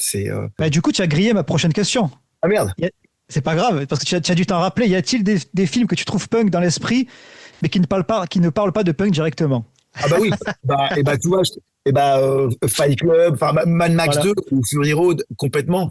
Mais j'ai envie de dire Trainspotting aussi, tu vois, c'est vraiment un film vraiment punk. En plus, bon, il y a du punk dans la musique, il y a des Mm. punks qui font en second rôle, il y a beaucoup de punk écossais qui jouent dans le film. Mais je sais pas, peut-être que quoi d'autre, il y a bah, on pense à Orange Mécanique aussi, mais peut-être Mm. aussi, tu vois, They Live de John Carpenter, je trouve que Oui. c'était vraiment punk à l'époque, ou même Le Fantôme de l'Opéra de Palma, ou Mm. j'essaie de voir des films qui me passent par la tête. Même Everything Everywhere All at Once. Tu l'as vu ce film? Je l'ai vu, mais j'ai eu du mal. D'accord, mais je trouve qu'il y a quand même un côté un peu punk rock, Ah un oui, oui, peu. il y a un truc frénésie. En fait, il ressemble à aucun autre film. Oui, ça, c'est C'est ça, sûr. des fois c'est monté, tu sais pas trop si c'est bien monté Mm. ou pas. Ouais. Mais voilà, tu vois, comme certains trucs de punk. Et puis il y a. Alors après, j'ai envie de dire, moi j'aime beaucoup de Lords of Dogtown. En français, Oui, c'est. les Seigneurs de Dogtown, ça a été Les traduit comme Seigneurs de ça. Ouais. Dogtown. Voilà, alors, qui parle pas de punk rock, mais ça parle quand même La naissance du skateboard voilà, donc c'est lié au actuel. Ouais, dedans Rise Against joue Black Flag et tout ouais, et je trouve que c'est un super film sur cette ouais, il est enfin, cool. ça me paraît il y a pas mal de films de sketch, je trouve que ils sont bien punk rock, tu vois, dans l'esprit Bah, il y a Jonah Hill qui a fait exactement, c'est ça que je cherchais, Midnight Non, Mid combien? 90s. Oui, c'est Ouais, ça. Midnight. Il est et que génial ce film, j'ai adoré. hyper bien. Je Et me suis dit, mais c'est moi là, le mec à l'écran. bah, C'est voilà. total. J'avais un grand frère qui me mettait des coups de poing, pareil quoi. C'est un truc de fou. Et bah tu vois, je me retrouve plus dans le truc de Jonah Hill que finalement Larry Clark, qui est toujours Hmm. drogue extrême, sexe extrême, tu vois, ils sont tous en partous absolus. Moi à 15 ans, j'étais loin de ça, hein. Ni Je joue drogue. encore au G.I. Joe à 15 ans. Bon, alors dans tes projets, donc on sent une vraie affection pour le cinéma, forcément, pour le Ouais, cinéma de genre, mais aussi pour un certain cinéma indépendant. Tu me dis si je me ouais, trompe. tout à Je fait. pense notamment au clip Freaks and Geeks Ah oui, ouais, ouais. qui a fait avec Complètement. Thomas VDB. Il y a Et, vraiment et, il y a une et- vibe très Clerks. dans- Complètement. Alors, on l'a fait avec Thomas VD. Alors, c'est David Basso qui a réalisé le David clip, Basso, ouais. Ouais. qui a fait Diesel, qui a fait énormément de clips Ouais. des Ronco, des Pookies. Ouais, il a fait des clips pour tout le monde. Voilà. Et, euh, et c'est vrai qu'avec David, on partage vraiment. Bah, Clerks, effectivement, il y a vraiment ça, mais Spielberg aussi. Et Retour vers le futur, et Zemeckis, tu vois. Mm. Et donc, il y a plein de clins d'œil dans. Enfin, il savait que nous, on allait dire oui à toutes ces idées-là, tu vois. Et finalement, voilà, il avait l'idée de faire une espèce de court métrage et en mettre le plus possible de références avec tout ça, avec ce Mm. cinéma-là, en fait, Ouais. avec Retour vers le futur, avec les Goonies, Spielberg, Clerks, parce que ça commence effectivement des discussions à Movies 2000, qui était la boutique de Mad Movies à l'époque. Ouais, je me souviens. Trop content de pouvoir faire ça dans cette boutique-là. J'étais là, waouh, c'est fou. J'aimerais trop y aller un jour. Et, ouais, et, et, euh, et donc, ouais, c'était vraiment un surkiff. Avec le recul, David, il avait tellement d'idées et je trouve qu'il y a tellement de trucs dans ce clip que je crois qu'on en avait parlé avec David. En fait, on aurait dû faire prendre deux, trois morceaux et faire une trilogie de clips. D'accord, ouais. On avait Mm. tellement de rush parce qu'il y avait tellement de trucs cool qui s'étaient passés pendant tout le tournage que je pense qu'on aurait pu faire trois clips et ça Ouais. aurait fait un court métrage de 15 minutes et ça aurait été très très cool. Ouais, Euh, ouais, ça aurait été cool, Bon, évidemment. l'idée, on l'a eu qu'après. Mais oui, oui, c'était vraiment une lettre Ben moi, d'amour. j'avais eu l'occasion de discuter avec David Basso parce qu'on l'avait fait venir en Corse pour une projection de Diesel avec Cool. Forest. Et il m'avait dit, Non, et comme je il te a, coupe, ouais, c'est là où vas-y. Forrest, il s'est blessé dans le ferry, Il s'est retourné le genou ouais, où ils ont sur fait le un. bateau. Ok, Sur le d'accord, bateau, ouais. je rassemble les pièces. Ok, pardon. Ouais, c'est ça. Et il avait vu que j'aimais le cinéma et David, il me dit, c'est quoi tes trois films préférés? Moi, je dis, bah, putain, pour répondre à cette question, il va me falloir 20 minutes. Et donc, moi, je commence à lui citer Le Labyrinthe de Pan. Il commence à dire, ah ouais, toi, c'est les trucs fantasy. Non, moi, c'est Retour vers le futur 1, Retour vers le futur 2. Mais tu vois, alors, ça me fait penser à un truc quand tu disais c'était mieux avant. J'ai retrouvé, pour Film Actu, je m'étais amusé, il y avait l'anniversaire de Retour vers le futur, à trouver les Mm. critiques de l'époque. Il y avait pas mal de Ouais. critiques positives, et il y en avait quelques-unes, alors je sais pas si c'est Libé, je vais pas dire de conneries, mais de gros magazines, de gros Mm. journaux, qui faisaient, non, mais encore une Spielbergerie, c'est incompréhensible, ça marchera jamais. Tu vois, et c'est complètement dingue. Tu vois, c'est vraiment le truc de Bien ceux qui sûr. étaient mieux avant ou quand Fight Club est sorti, les critiques elles étaient assassines. Maintenant, The c'est devenu Thing. culte. Oui, The Thing, The voilà, qui est Thing. peut-être mon film préféré de Carpenter et qui s'est fait défoncer, tu vois, Ouais. par une génération, je pense, mais en fait, qui était dépassée par ce qui se passait, tu vois, Ouais. et donc Ouais, c'est voilà. ça. C'est juste pour faire Et, une parenthèse avec, ouais, ouais, mais c'est ouais, tout à fait. Et il me semble même que Halloween, il était pas, il a fonctionné, mais les critiques, il me semble pas qu'elles étaient très. je sais pas, mais c'est fort probable, c'est fort probable. Ouais, alors que, enfin, Halloween, désolé, on fait encore une petite parenthèse. Halloween de John Carpenter, c'est mon Carpenter préféré parce que c'est vraiment tout ce que j'aime au cinéma. C'est-à-dire que si tu lis le scénario de Halloween, tu fais, c'est quoi ça? Ouais. Il y a les dialogues, c'est pas des trucs de fou, les personnages, on s'en fout, mais la mise en scène, elle est tellement géniale, Bien sûr. ça fait tout le film en fait. Et sans budget, la caméra subjective quand ils arrivent dans la ville et puis Exactement. Michael Myers y conduit, c'est complètement fou en fait. Ouais, c'est ça. La Comment il a musique, comment il a introduit Michael Myers dans le film et tout. C'est vraiment le truc. Tout passe par la mise en scène. Là, je me suis dit en fait, même avec un scénario banal entre guillemets, tu peux faire un chef-d'œuvre quoi. ouais, puis c'est un film ultra important parce que quand tu le revois, alors il y a plein de plus jeunes qui vont dire non mais il se passe rien, et puis mais Oui, en fait c'est ça vraiment la fait, base de tous les slashers d'après. bien sûr, hein. Alors pour Film Actu, j'ai eu la chance de discuter 3 fois avec Jimmy Curtis et à chaque fois on parle d'Halloween et une fois elle m'avait Oui, expliqué tu avais mis un t-shirt, non? Debra Hill, je sais pas c'est quoi. ça, voilà, qui est la productrice et qui était la femme de Ouais, John Carpenter.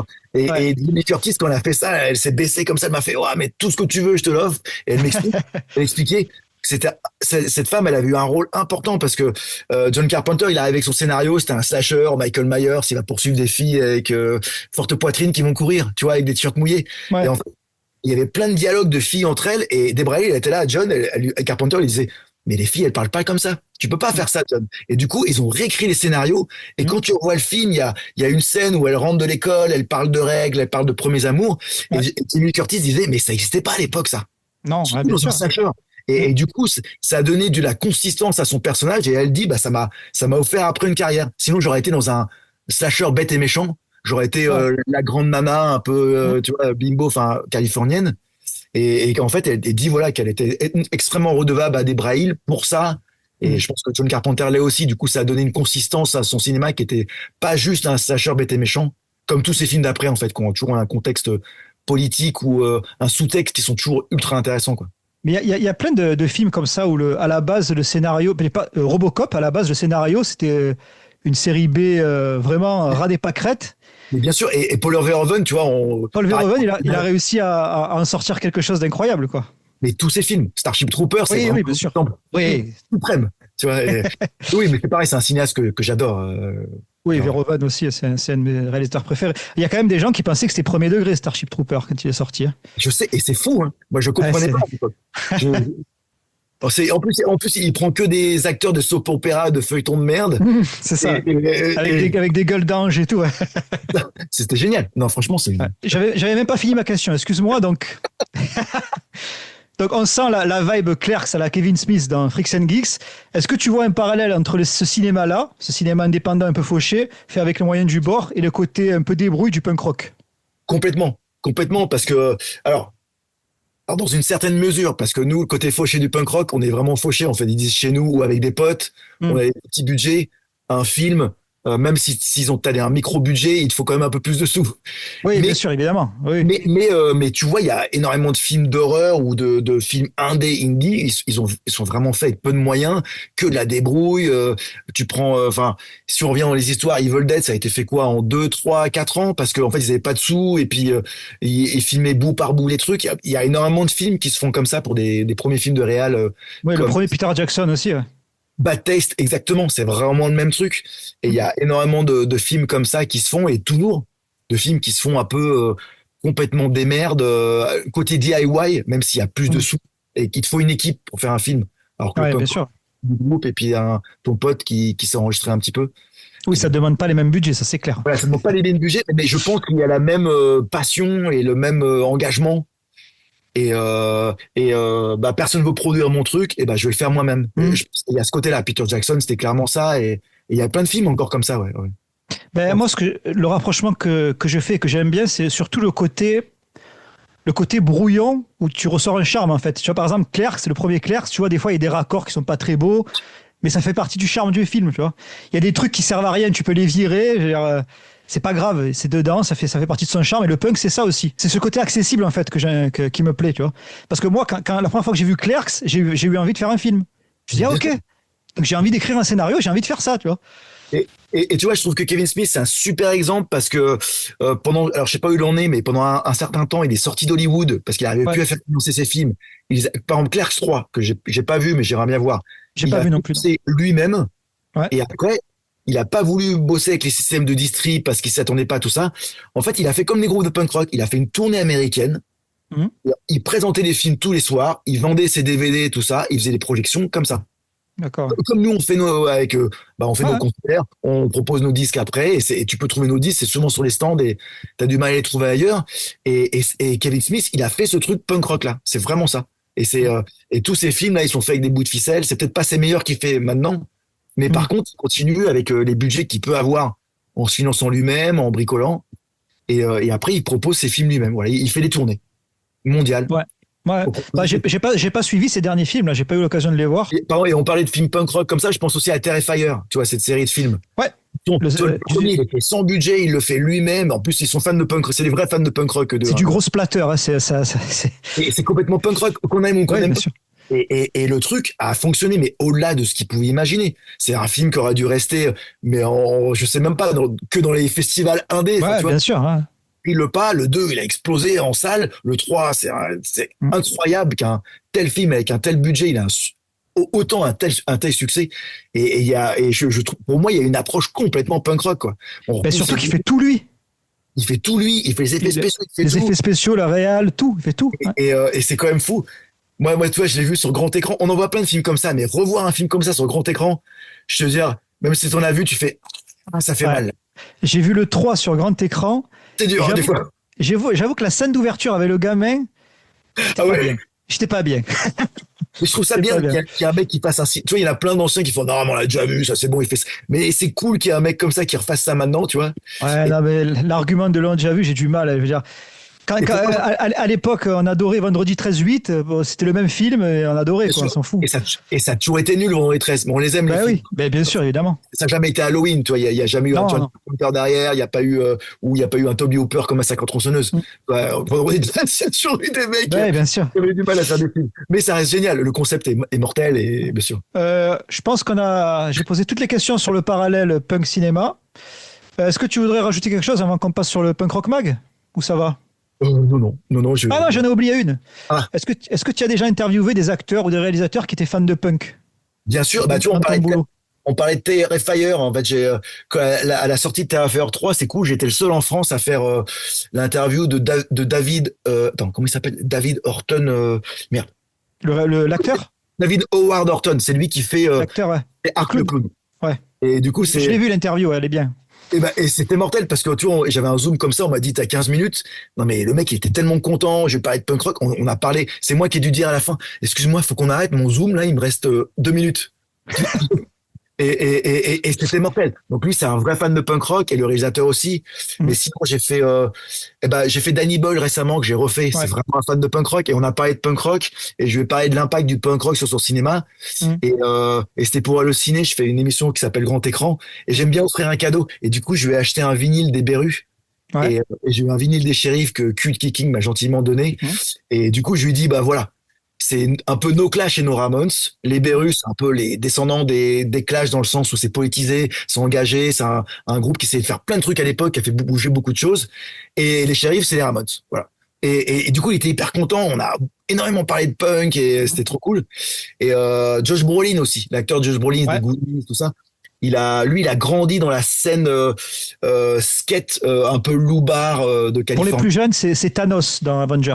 Voilà. Et pour les autres, c'est No Country for Old Men, c'est Ouais. Sicario, c'est un super acteur. Et Moïse. il y a un moment, et je pense que c'était pas la question, je lui dis, il faut que je te parle de punk rock, est-ce que c'est vrai que t'as joué dans RKL?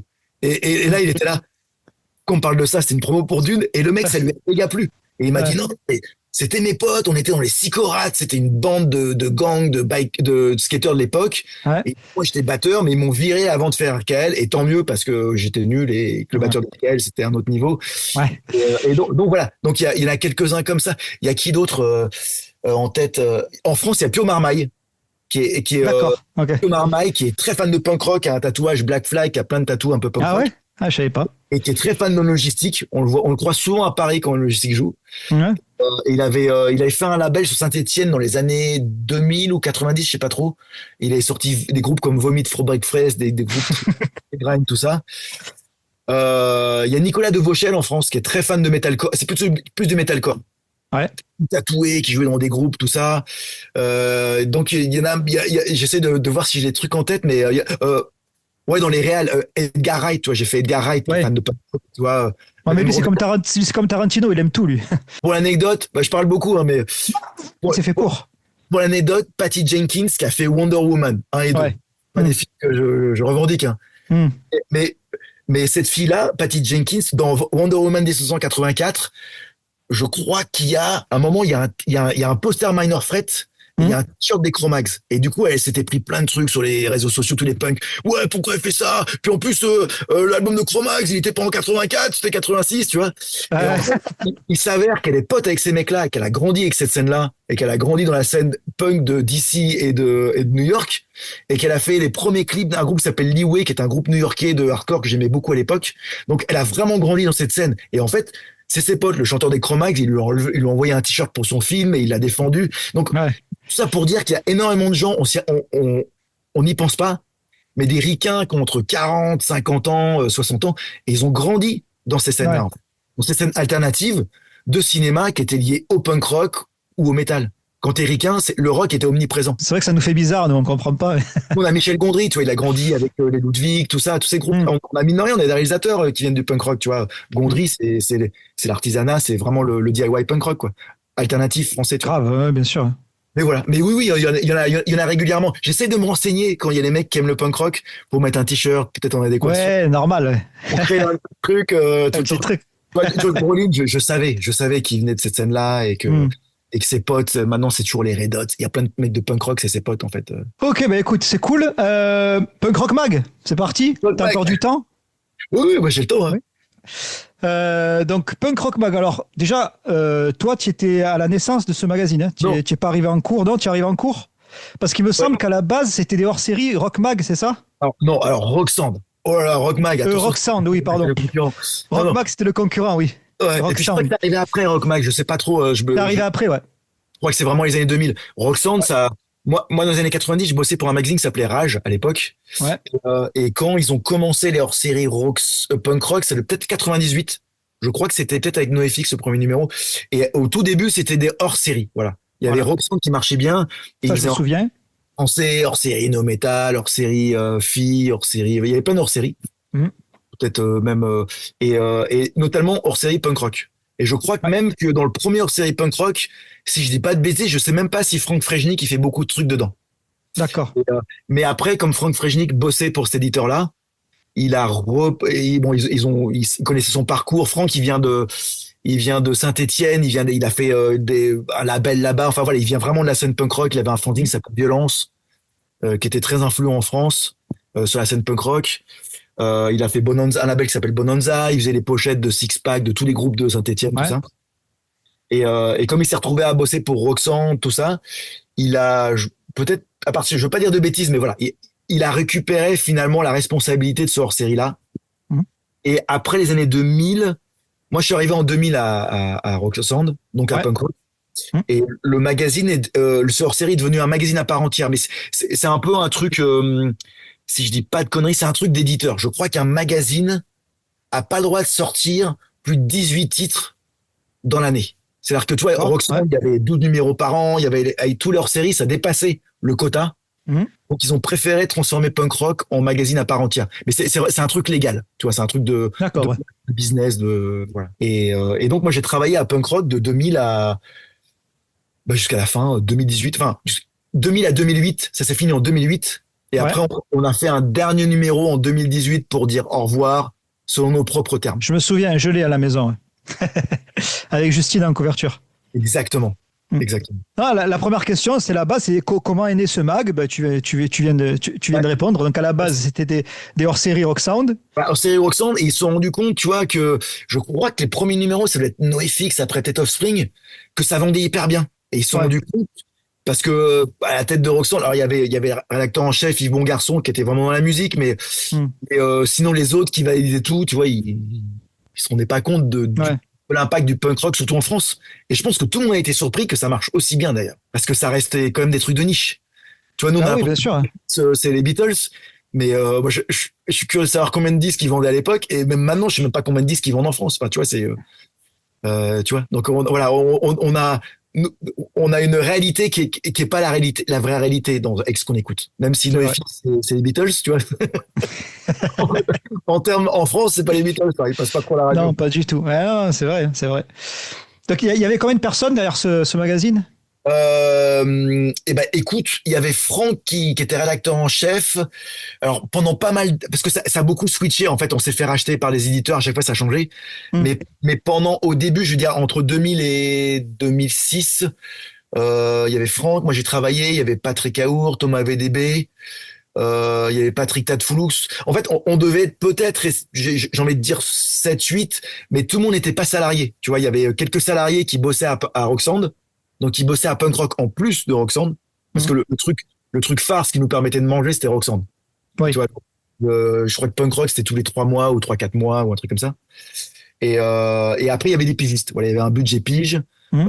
Gens comme Tad, Patrick Foulous qui écrit toujours. Il y avait Stéphane Delvac qui faisait le fanzine Rad Party. Il y avait pas mal de gens de fanzine qui venaient écrire dans Punk Rock. En fait, Punk Rock, c'était vraiment un fanzine. Enfin, les gens le voyaient pas comme ça, mais outre une fois que t'as fait Rancid, Dropkick Murphys, NoFX, Bad Religion, tous les autres groupes, aussi gros sont-ils dans notre cœur, ça Hmm. reste tout petit groupe. Enfin, Ouais. en termes de Ben, vente, c'est ouais, ça que c'est ça que j'aimais dans ce magazine, parce que ça parlait de Rancid, mais aussi du petit groupe perdu dans le Gers que personne connaît, tu vois, et ça te bien faisait sûr. découvrir plein de trucs. Et puis même nous, quand on parlait de Strike Anywhere ou tous ces groupes-là, Hmm. enfin, ceux qui me viennent à l'esprit, c'est pas des gros groupes. Enfin, je veux dire, ils jouent à Non, Paris de 200 personnes. Quand ils en faisaient France, pas du le tout. Hein. France, c'était pareil. Enfin, Hmm. tu vois. Et donc voilà, on avait vraiment, il y avait la couve et après il y avait, on faisait un peu on défendait ce qu'on avait envie de défendre en fait. Hmm. Je sais pas si toi et les anciens membres, je sais pas si vous en avez conscience, mais même quand je discute avec des gens et tout, ce magazine, il a permis à faire à se faire. Moi, il m'a fait ma culture. Tu vois, c'est-à-dire que 80% des groupes que j'ai découverts, c'est grâce à ce magazine. Ouais. C'est grâce aux sampleurs qu'il y a dans le magazine. Pour ma génération, pour les trentenaires, les quarantenaires plutôt maintenant, on vieillit, hein, il est culte ce magazine parce que voilà, c'est grâce à lui que j'ai découvert plein de groupes français, même des groupes étrangers. Sans ce magazine, j'étais foutu. Il n'y avait pas Internet à l'époque. Hein. Non mais c'est mortel. Alors nous, en le faisant, on n'avait aucune idée de ça. Tu vois, nous, Mm. on était toujours la tête dedans. Puis quand on faisait pas punk rock, c'était énormément de boulot parce que on n'était pas beaucoup. Il y avait énormément de pages, énormément de trucs à faire. Puis en même Mm. temps, on était Roxand.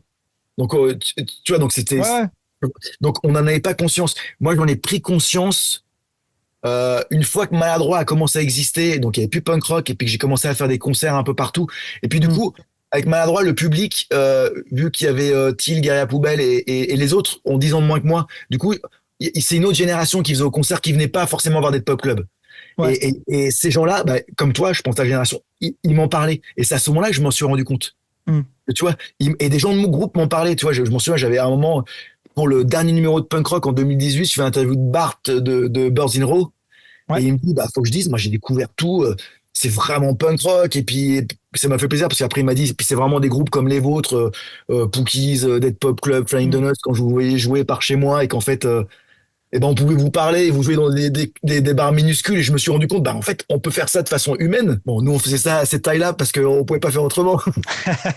On nous aurait dit jouer, va jouer à l'Élysée Montmartre, on aurait fait. Mais tout ça pour revenir à punk rock où il y a plein de gens de groupe, tu vois, qui m'ont dit des trucs comme toi, ou des gens qui venaient au concert de Maladroit ou à Panic Monster qui viennent m'en parler. Mm. Mais des mecs de groupe, tu vois, des mecs, et ça fait super plaisir. C'était énormément de boulot et on bossait les Ah week-ends. ouais, tu m'étonnes. Ouais. Enfin, les mecs qui font des unes tout seuls, ils savent ce que c'est. Et, Mm. ou des podcasts ou n'importe quoi. Et il y avait vraiment ce côté-là, quoi. Tu vois, ce que je trouvais cool aussi, c'est que parfois, quand vous parlez d'un groupe qui n'était pas très connu, vous mettez l'adresse où on pouvait leur écrire. Ouais, Et ouais. moi, combien de fois j'ai écrit à des groupes pour leur commander les CD, ils m'ont envoyé les albums et tout. Enfin, Cool. Mais tu vois, moi, je pense que Franck, c'est pareil, parce que la base du magazine, même si Franck était pas là au début, mm. le punk rock du début ressemblait pas à celui des années 2000, je trouve, qui était mieux construit. Et après, Franck a mis toutes ses idées dedans. Donc, Mm. tu vois, après, le punk rock tel qu'on le connaît, c'est vraiment Franck Fréjny qui est derrière ça. Et Franck, comme moi, enfin, je m'avance pour lui, mais on a grandi avec cette presse hard rock des années 80, où il y avait des rubriques scène en France ou métal en France. Et il y avait ça. Il y avait les démos, il y avait les fanzines, il y avait les adresses. Et moi, à l'époque, j'avais commencé, je faisais mon fanzine et j'écrivais à ces groupes-là. Tu vois, Mm. j'écrivais à Loud Blast, Aggressor, enfin, des groupes qui sont devenus un peu gros. Et ils Mm. m'écrivaient en retour, je commandais leurs disques. Et il y avait les échanges comme ça. Et nous, on a toujours grandi et découvert la musique comme ça, enfin une certaine musique indépendante comme ça. Et Ouais. aux États-Unis, c'était ça, par Maximum Rock'n'Roll, il y a toutes les adresses, il y a tous ces trucs, ou Flipside, tous ces fanzines qui nous ont inspiré, nous, à faire des trucs comme punk rock. Et donc, c'était logique de faire pareil, en fait, surtout à une époque pré-internet, comme tu disais. Ouais, bah, ça crée l'échange, hein. Tu C'est discutes ça. directement avec. C'était Franchement, trouver le c'était. contact, ou écouter la musique, ou alors ton MySpace, tes trucs, enfin, tu Ouais. vois, Mm. et donc, D'ailleurs, j'étais triste à la fin quand il n'y avait plus le sampler et que fallait écouter sur Internet. Parce que moi, j'avais pas Internet à l'époque. tu veux dire que les derniers, non, il y a toujours eu un sampler dans punk rock, hein. Ah, il me semble que dans les derniers, non. Ah non, non, non, non, je crois que honnêtement, Genre le dernier ou les deux derniers, il y avait un alors sampler, t'es sûr? Il me le semble dernier est le pas. sampler. C'est sûr qu'on a fait le sampler à Ah oui, l'époque. en 2018, oui. Ouais. Mais Ouais. même jusqu'à 2008, moi je pense que ouais, je Alors j'ai pense peut-être rêvé. C'est peut-être, je confonds peut-être alors. peut-être que Ben, Roxanne, les gens peut-être me diront dans les commentaires. peut-être que Roxanne est passé en numérique, mais je pense que punk rock, il y a toujours eu. Et puis c'est le côté Pif Gadget. Nous on a grandi avec Pif. Et c'était un magazine où t'avais un gadget. Ouais, je me souviens. Ah, aussi. Et en fait, t'avais toujours un cadeau. Moi, ça me trouve le cul parce que maintenant j'ai des potes ou j'ai mon pote Florian qui joue dans Angoisse et Mm. je crois que c'est lui, si je dis pas de bêtises. Et en fait, des fois, il me parle de sampler. Il y avait ça sur tel truc et j'ai aucune idée ou de sampler punk rock de Roxanne, pardon. Et en fait, ils ont refait j'ai d'autres potes qui ont fait des playlists sur Spotify en Ouais. remettant des sampleurs. Alors peut-être plus Roxanne parce que punk rock c'est dur de les petits groupes ils sont pas forcément sur Spotify. Mm. Mais en essayant de les recréer des sampleurs qui les avaient marqués à l'époque où ils avaient Ouais. écouté le groupe ouais, ça me trouve le cul, tu vois, je m'attendais pas qu'il y ait des trucs comme ça. Enfin, ça fait immensément plaisir de savoir que tu vois toute notre passion qu'on a mis, ça a permis à des gens comme toi de découvrir des trucs. Ou moi c'est la presse qui m'a fait découvrir les groupes que j'aime. Moi j'ai Mm. découvert enfin tu vois des groupes comme Sam I Am, Burning S, enfin plein de trucs, c'est la presse en fait. Ouais. C'est les magazines. Les groupes qui m'ont marqué le plus, tu sais, en début des années 2000, j'avais 17 ans, hein. Donc j'étais encore un ado, c'est là où je découvrais le plus. Les Unco, j'ai découvert grâce à Punk Rock Mag. Frigolo, j'ai découvert grâce à Punk Rock Mag. Tu vois, il y a plein de groupes comme ça qui m'ont énormément marqué et s'il n'y avait pas ce magazine, j'aurais jamais découvert en fait. Ou alors je les aurais découverts plus tard, ils m'auraient peut-être moins Ouais. marqué. C'est vraiment cool, tu vois. Bah, ouais.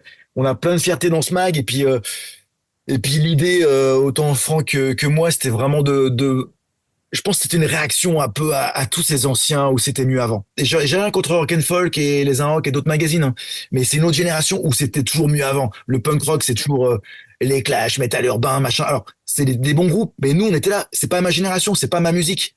Donc Non, nous, on était plus.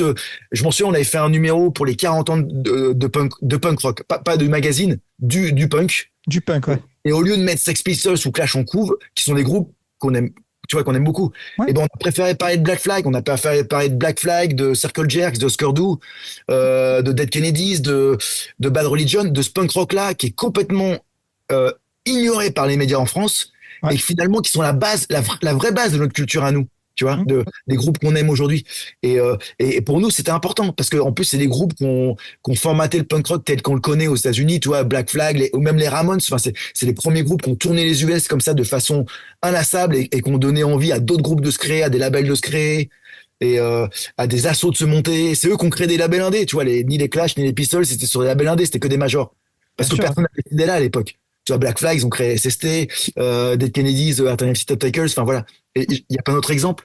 Et pour nous, c'était important quand il y a eu ces 40 ans du punk là, de montrer celui qu'on aime, enfin, celui Ouais. et voilà. Et c'est cool qu'on ait pu faire ça en France. Et tu vois, quand on a arrêté, on s'est dit, il y a d'autres gens plus jeunes qui vont prendre le relais et c'est bien. Parce que Mm. justement, tu vois, pour pas qu'on se retrouve à dire c'est mieux avant. Non mais tu vois, il y a un moment, faut passer la main, tu vois, comme Et justement, pourquoi ça s'est arrêté? C'est une de mes questions. Pourquoi vous avez arrêté à la base? C'était alors, une question de ça vendait moins? C'est une non, question. non, non. Alors en Non? 2008, c'est vraiment pas de notre faute. C'est vraiment parce que Roxanne et Punk Rock avaient été rachetés par les éditeurs 2 fois de suite. Ouais. Et en 2008, ça a coulé une fois pour toutes et les magazines n'ont pas été rachetés. Ok. Voilà. Et du coup, tout s'est arrêté. Et Punk Rock faisait pas assez de ventes pour que nous on puisse en vivre. Tu vois, on n'aurait pas pu, par exemple, prendre Punk Rock et faire un magazine nous-mêmes. Ouais. Ou alors, on n'aurait pas pu, on tirait des salaires ou alors un salaire, mais pas. Mais ça vendait quand même, tu vois, entre, je sais pas, 8 et 12 000 exemplaires, ce qui est très cool. Ouais. Tu vois. Ah oui, bien Un sûr. magazine, ça coûte cher pour vendre 10 000 exemplaires. Faut que t'en presses, t'en fasses 25 000, tu sais, pour que ce soit dans les différents kiosques. Ouais. Enfin, ça coûte très cher à faire un magazine, un sampler, ça coûte cher. Mhm. Donc oui, ça s'est vraiment arrêté indépendamment de de nos envies. Et, D'accord. Ouais. et quand il y a eu les 10 ans de l'arrêt, donc en 2018, Franck, il a proposé et il m'a dit, et si on faisait un dernier numéro, mais pour nous, on clôture Punk Rock comme on aurait voulu qu'il s'arrête, tu vois, Mhm. en sachant que ça va s'arrêter. D'accord. Ouais. En fait, 2018, je crois qu'on a fêté les 10 ans du magazine, c'est ça. Ah non, non, les 20 ans. 20 ans. Non, non, Et pardon, excuse-moi, 2008, voilà. 2008, quand le magazine s'est arrêté, c'était Mhm. les 10 ans du magazine. Parce qu'on avait fait un numéro spécial avec plein de mecs, plein de groupes qui avaient compté pour nous en couve. Je m'en souviens. Et du coup, en 2018, ouais, Franck, il a dit, voilà, on fait un dernier numéro, mais on le fait à notre façon, complètement DIY. Tu vois, donc ça a été Mhm. fait. Franck, il a tout fait, en fait. Là-dessus, c'est un super héros. Non, mais il a fait, il a été rédacteur en chef, il a écrit la moitié du mag, il a fait la maquette, il s'occupait de trouver la pub, parce que comme c'est un magazine gratuit, Mhm. il faut trouver 5000 balles pour le presser et faire le sampler. C'est Franck qui s'occupait de ça. Et ce qui est mortel, c'est que tous les labels et tous les groupes qu'on avait défendus ou avec qui on avait collaboré à l'époque de punk rock, ils ont tous joué le jeu à ce moment-là. Ouais. Et je les en remercie encore. Et du coup, voilà, on a fait 3000 exemplaires gratuits pour fêter ça. Enfin, je dis, c'est vraiment Franck qui a fait tout le gros du boulot, hein. Moi, j'ai bossé dessus, mais vraiment Franck, il en a tellement chié, le pauvre. Et c'est mortel. Et l'idée, je m'en souviens qu'on avait fait les premières rédactions, c'était de quoi on parle. On a commencé à lister plein de trucs. Moi, je veux parler de Against Me, je veux parler de ça, ça. Et Franck, il s'est dit, mais en fait, on a trop d'idées en tête. On va faire que la scène française parce que finalement, depuis qu'on n'existe plus, plus personne parle de ces groupes. Ouais, c'est vrai. Même des Burning Heads, tu vois. Ce qui paraît fou. Même de Mhm. Tagada Joe, enfin, tu vois, c'est dingue. Et de plein d'autres groupes, tu vois. Enfin, il y en a plein d'autres en tête, de Dirty Fancy, de Justine, tu vois. Et donc, voilà. On a fait un truc 100% français. On parlait de tous les groupes dont on parle plus et qu'on aime. Et on était trop content de mettre Justine en couve, comme on aurait pu mettre Charlie Fiasco, comme on aurait pu mettre d'autres groupes, tu vois, Ouais, bien sûr. qu'auraient eu leur place en couve si le magazine avait continué. Voilà. D'accord. Ouais. Euh, et voilà. Et c'est mortel parce que c'est parti. Enfin, les magazines, ils sont partis comme des petits pains. Non, mais tu vois, tout est parti en un temps record, quoi. Et pour ceux qui veulent, pardon, il est toujours disponible. Si vous cherchez punk rock, vous allez le trouver. Il y a un site où tu peux le télécharger en PDF gratos. Non, moi, je l'ai toujours, mon exemplaire. D'ailleurs, je suis dégoûté, j'ai perdu, mais avec tous les déménagements et tout le bordel, j'ai perdu la moitié des magazines, je les avais tous. Et bon. Bah, tu sais, si tu veux, je peux regarder dans ma cave. Il doit m'en rester quelques-uns. Non, non, c'est Bah, bon, il y a des t'embête fois, il y pas, a des gens qui me c'est gentil. contactent et qui me font, hey, t'as pas le dernier numéro? Et en fait, j'en ai retrouvé pas mal. Et du coup, je sais que j'en ai envoyé à pas Ouais, mal de c'est gens cool. qui m'ont écrit il y a pas si longtemps. Bon, on arrive tout doucement vers la dernière question. Alors, par contre, si ça se trouve, c'est une grosse question, j'en sais rien. Vu que Écoute, je hein. parle beaucoup. Non, non, c'est pas ça. Mais j'ai aucune idée. Donc, si ça se trouve, tu vas me dire, ah non, mais là, il va me falloir 3 heures pour répondre. Donc, concrètement, comment fonctionne un magazine papier? Comment tu t'y prends pour contacter les groupes ou les artistes que tu vas interviewer, par exemple? Et à quoi ça ressemblait l'organisation en coulisses de tout ça? Alors, ouais, effectivement, c'est une grosse question. Euh, alors, alors, moi, je vais parler d'une époque d'avant. C'est-à-dire que maintenant, je pense. Oui, là, je parle de Punk Rock Mag. D'accord, Hein. d'accord, parce que maintenant, t'as Internet, t'as tout ça. À la fin de Punk Rock, oui, non, enfin si, on utilisait quand même beaucoup Internet. Il y avait les mails, tu vois, il y avait les sites des labels. On pouvait contacter les groupes sur leur page, enfin, tu vois, sur leur page de groupe, soit par les labels, soit en direct.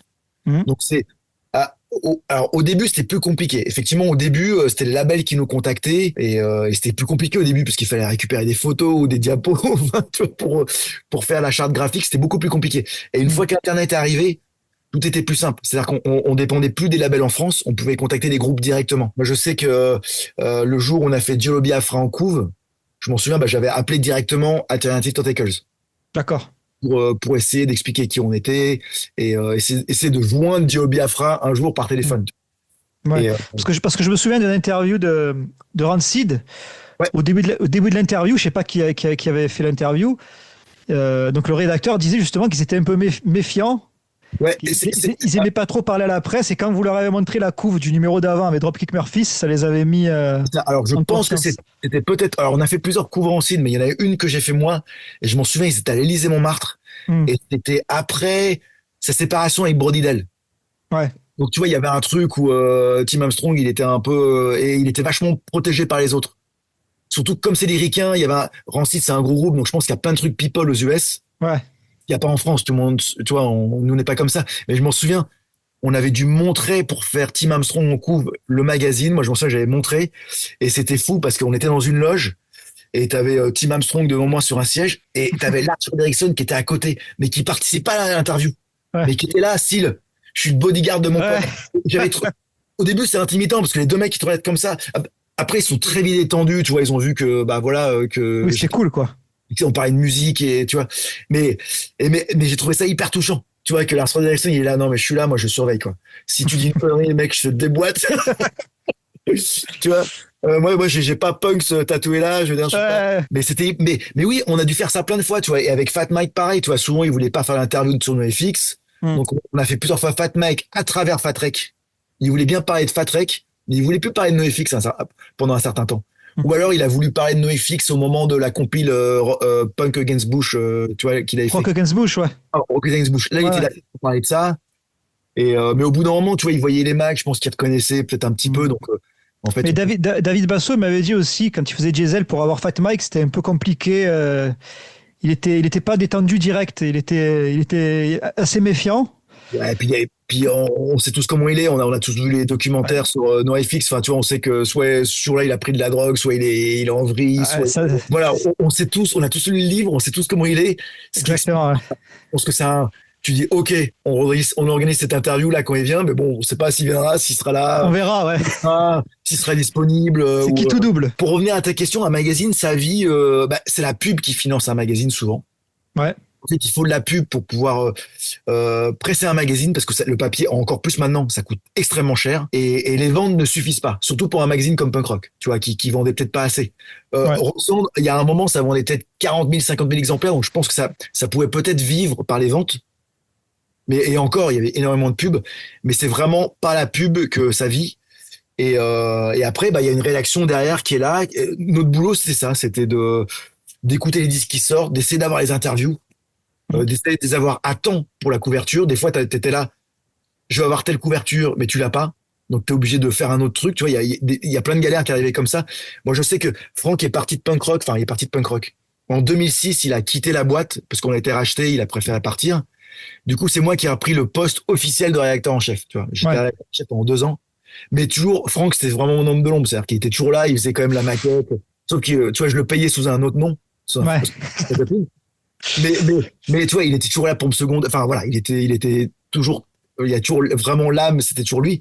Mais je m'en souviens pour le premier numéro que j'ai voulu faire sans Franck, j'ai voulu faire une couve que lui il avait jamais fait, tu vois, pour me distinguer un peu. Et j'ai décidé de faire Jolo Biafra. Et c'était ma Ouais. première couve. Et j'étais en surstress parce que j'avais pas à la voir. Je l'appelais tous les jours à 4 heures du mat pour qu'il soit, bah, du coup, -9 en Californie, Ouais. tu vois. Et le mec, il répondait pas. Et je voyais le timing, j'étais là, putain, mais qu'est-ce que je vais faire? Il me reste 3 jours pour que le magazine il se finisse. J'ai pas dit Biafra. Et j'ai vraiment eu du bol. Au dernier moment, j'ai réussi à l'avoir. Tu vois, j'ai appelé de 3 heures du matin à 6 heures du matin. Tu sais, t'es chez toi dans ton salon. Putain, j'avais son répondeur. Tu sais, c'était le stress absolu. Finalement, il a été là. Puis l'interview a été hyper cool. Tu vois, ça a duré très longtemps. Mais voilà, pour dire le stress absolu, j'étais là, qu'est-ce qui se passe si j'avais pas de plan B? Ce que j'ai appris par la suite qu'il fallait avoir un plan B. Tu vois, qu'est-ce que j'allais faire? Tu vois, voilà. Par Faut que la tu- suite, quand il y avait des trucs risqués comme ça, j'essaie d'avoir une autre idée ou un truc qui peut remonter en couve si possible. Ça a beau avoir été des gros magazines dans la tête des gens, c'était beaucoup de débrouilles, de Ouais, bricoles. il y a toujours un côté débrouille. Ouais. Par ce truc-là, ça fonctionne pas. Tu vois, surtout à l'époque, voilà, plein de Mm. trucs. Et plein de gens qui sont passionnés dedans. Donc, tu vois, tout le monde essaie de défendre son truc. C'est, ah, moi, j'adore tel groupe. Non, mais attends, du coup, on peut faire 2 pas. Enfin, tu vois, tout le monde défend un peu sa chapelle. Tu vois, Mm. et Roxanne, c'est ça qui était bien. C'est que, bah, ça parlait beaucoup de néo-metal, tout ça, mais ceux qui parlaient de néo-metal, ils étaient vraiment fans de ça. Ouais. Et ils étaient vraiment dans cette scène. Ils étaient fans de Korn et compagnie. Moi, j'aimais pas, enfin, je devrais pas dire ça parce que j'ai rencontré les mecs de la Nowhere Team plein de fois. Ils ont Ouais. toujours été très cool. Hein. J'ai pas de truc mal à dire sur eux, mais c'était pas ce que j'écoutais. Mais je pense qu'ils, Bah oui, ça, c'est y a pas de souci. Hein. ouais, si jamais ils regardent ça, je m'en excuse, mais c'était vraiment pas Bah, ma culture. Mais par contre, ceux qui défendaient leurs disques et tout ça, c'était vraiment des. Toi, il y a Nathalie Vincent, il y avait d'autres journalistes, ils étaient fans de ça. Et ça, et ils étaient vraiment investis dans cette musique-là, quoi. alors, en fait, c'était leur génération. Ils ont découvert Korn en même temps que les mecs de la Nowhere Team ou Limp Bizkit, tout ça. Donc, comme nous, on défendait, moi j'adorais les Ranco, les trucs comme ça, parce qu'on avait la même culture, tu vois. Mm. Et bon, je trouve quand même que Ranco, c'était mieux. Et de loin. Mais c'est un côté de goût, c'est un côté, tu vois, de goût. Hein. Ben moi j'ai découvert Dead Pop Club grâce au Unco. C'est en regardant le live DVD. Ah putain, ouais. Ouais. Que je t'ai vu Ah, chanter sur You Failed Me, je crois. tu fais le Ah putain, mais Ouais. c'était un. Non, mais j'étais Je t'ai vu chanter, j'ai dit, mais c'est qui ce chanteur-là? Et après, j'ai su que c'était Dead Pop Club et c'est comme ça que j'ai écouté Dead Pop Club. Mais mec, j'étais tellement flippé. En fait, c'est cool parce que, enfin, je crois que c'est ça l'histoire. On était potes, puis on faisait déjà les concerts ensemble. Ouais. Et quand on fait ce morceau, You Feel Me, qui est plus mid-tempo, Hmm. je crois qu'ils se sont dit, je crois que Trent, il m'a dit ça. Non, mais attends, putain, c'est la Dead Pop Club et tout, c'est trop cool. Et moi, j'adorais ce morceau-là. Et du coup, C'est mon préféré de cet album. moi, j'adorais ce morceau. Et du coup, Ouais. quand ils font ce live, tu vois, au plan à Horizon Angis, ils le filment. Ouais. Et je crois qu'Ed ou leur manager Sid, il m'appelle, il fait, hey, tu veux venir chanter sur ce morceau? J'étais là, mais c'est génial. Et après, j'ai flippé, j'étais là, mais non, mais si je suis merde, si je fais de la merde, ils pourront pas mettre ce morceau qui est le meilleur tu vois, Ouais. j'ai tellement peur. Mais c'était affreux, en fait. Et en fait, je m'étais écrit toutes les paroles sous les bras. Et je transpirais tellement que tout s'était effacé. Je crois qu'on le voit dans la vidéo. Ouais, mais en même temps, crois je qu'on voyais voit. rien, Ouais. j'ai pas le temps. Et du coup, j'ai chanté un demi-couplet. J'étais tellement stressé. Et après, je l'ai refait avec eux. C'était pas filmé, tu vois, je l'ai refait sur quelques concerts où Ouais. j'étais détendu et j'ai beaucoup plus chanté. J'ai fait plusieurs refrains. J'ai chanté le Hmm. deuxième couplet aussi. Mais c'était mortel. Non, mais moi, j'ai halluciné qu'ils me proposent. J'étais là, mais les mecs, vous êtes fous. Je vais foirer votre morceau, quoi. Les gens ont découvert des groupes grâce à ça, c'est génial. Bah ouais, c'est ça. Je disais, mais c'est qui? Et j'ai cherché un peu. Je sais plus comment. Après, j'étais tombé sur le nom du groupe. Je sais plus si c'était dans les crédits du DVD ou pas, mais j'avais découvert comme ça. Enfin, la première fois que je t'ai vu chanter, c'était sur le live des Enco. Ouais. C'est le meilleur morceau que j'ai jamais chanté. Ben, j'ai aussi découvert ISP grâce au ce DVD. Ah Hein. oui. Bah, Ouais. c'est cool. Ils avaient invité tous les potes, tous leurs potes sur ce live-là. C'était Mm. trop bien. Donc, ouais, donc il y a, c'était toujours côté débrouille. Chacun a mené son style à lui. Il y avait pas de personne qui disait bon, je vais écrire sur tel groupe, j'aime pas, mais tant pis, il faut le faire. Si, bien sûr que si. Si ça arrivait, ça? Ouais. Mais oui, oui, bien sûr que si. Puis c'était quand même, c'est notre métier. On est tous passionnés. On est tous plus ou moins de fanzine. On était beaucoup à venir, surtout dans le punk rock. Hein. On est tous venus de fanzine ou de trucs ou Mm. on a tous ou de groupes. Tu vois, on a tous fait ça. Donc on connaissait bien le milieu. Mais bien sûr que si. Mais même dans punk rock, tu vois, c'est pas. Mais je trouve que, tu vois, moi je me suis retrouvé à faire des trucs de ska punk. Franchement, à part Rancid, je suis pas très ska punk ou Non. Suicide Machines, tu vois. Voilà, j'étais, mais où j'ai parlé j'ai fait des interviews de groupes qui venaient du punk alterno. Moi, le punk alterno français, c'est pas mon truc du tout, tu vois. Mm. Enfin, j'ai aimé les Beru, les Ludwig, tout ça, tu vois, un peu mais après, non, ça me parle pas du tout. Hein. Moi, j'ai aimé vers la fin, quand ça commençait un peu, tu vois, les PKRK, tout ça, les Zabriskie Points, quand ça a commencé un peu à tourner. Mais c'est vrai que mais je suis pas fan des Beru non plus, boîte à rythme et tout, c'est compliqué. Alors, pour le coup, les Beru, j'ai grandi avec, donc pour moi, Oui, ça. bien sûr. Mais moi, j'ai du mal à Les accrocher. Beru ont engendré, mais par contre, tu vois, j'ai fait plein d'interviews de groupes de punk plus alterno, de groupes de ska, ou des fois des groupes que j'aimais pas, et c'est pas Mm. pour ça que l'interview est pas bien.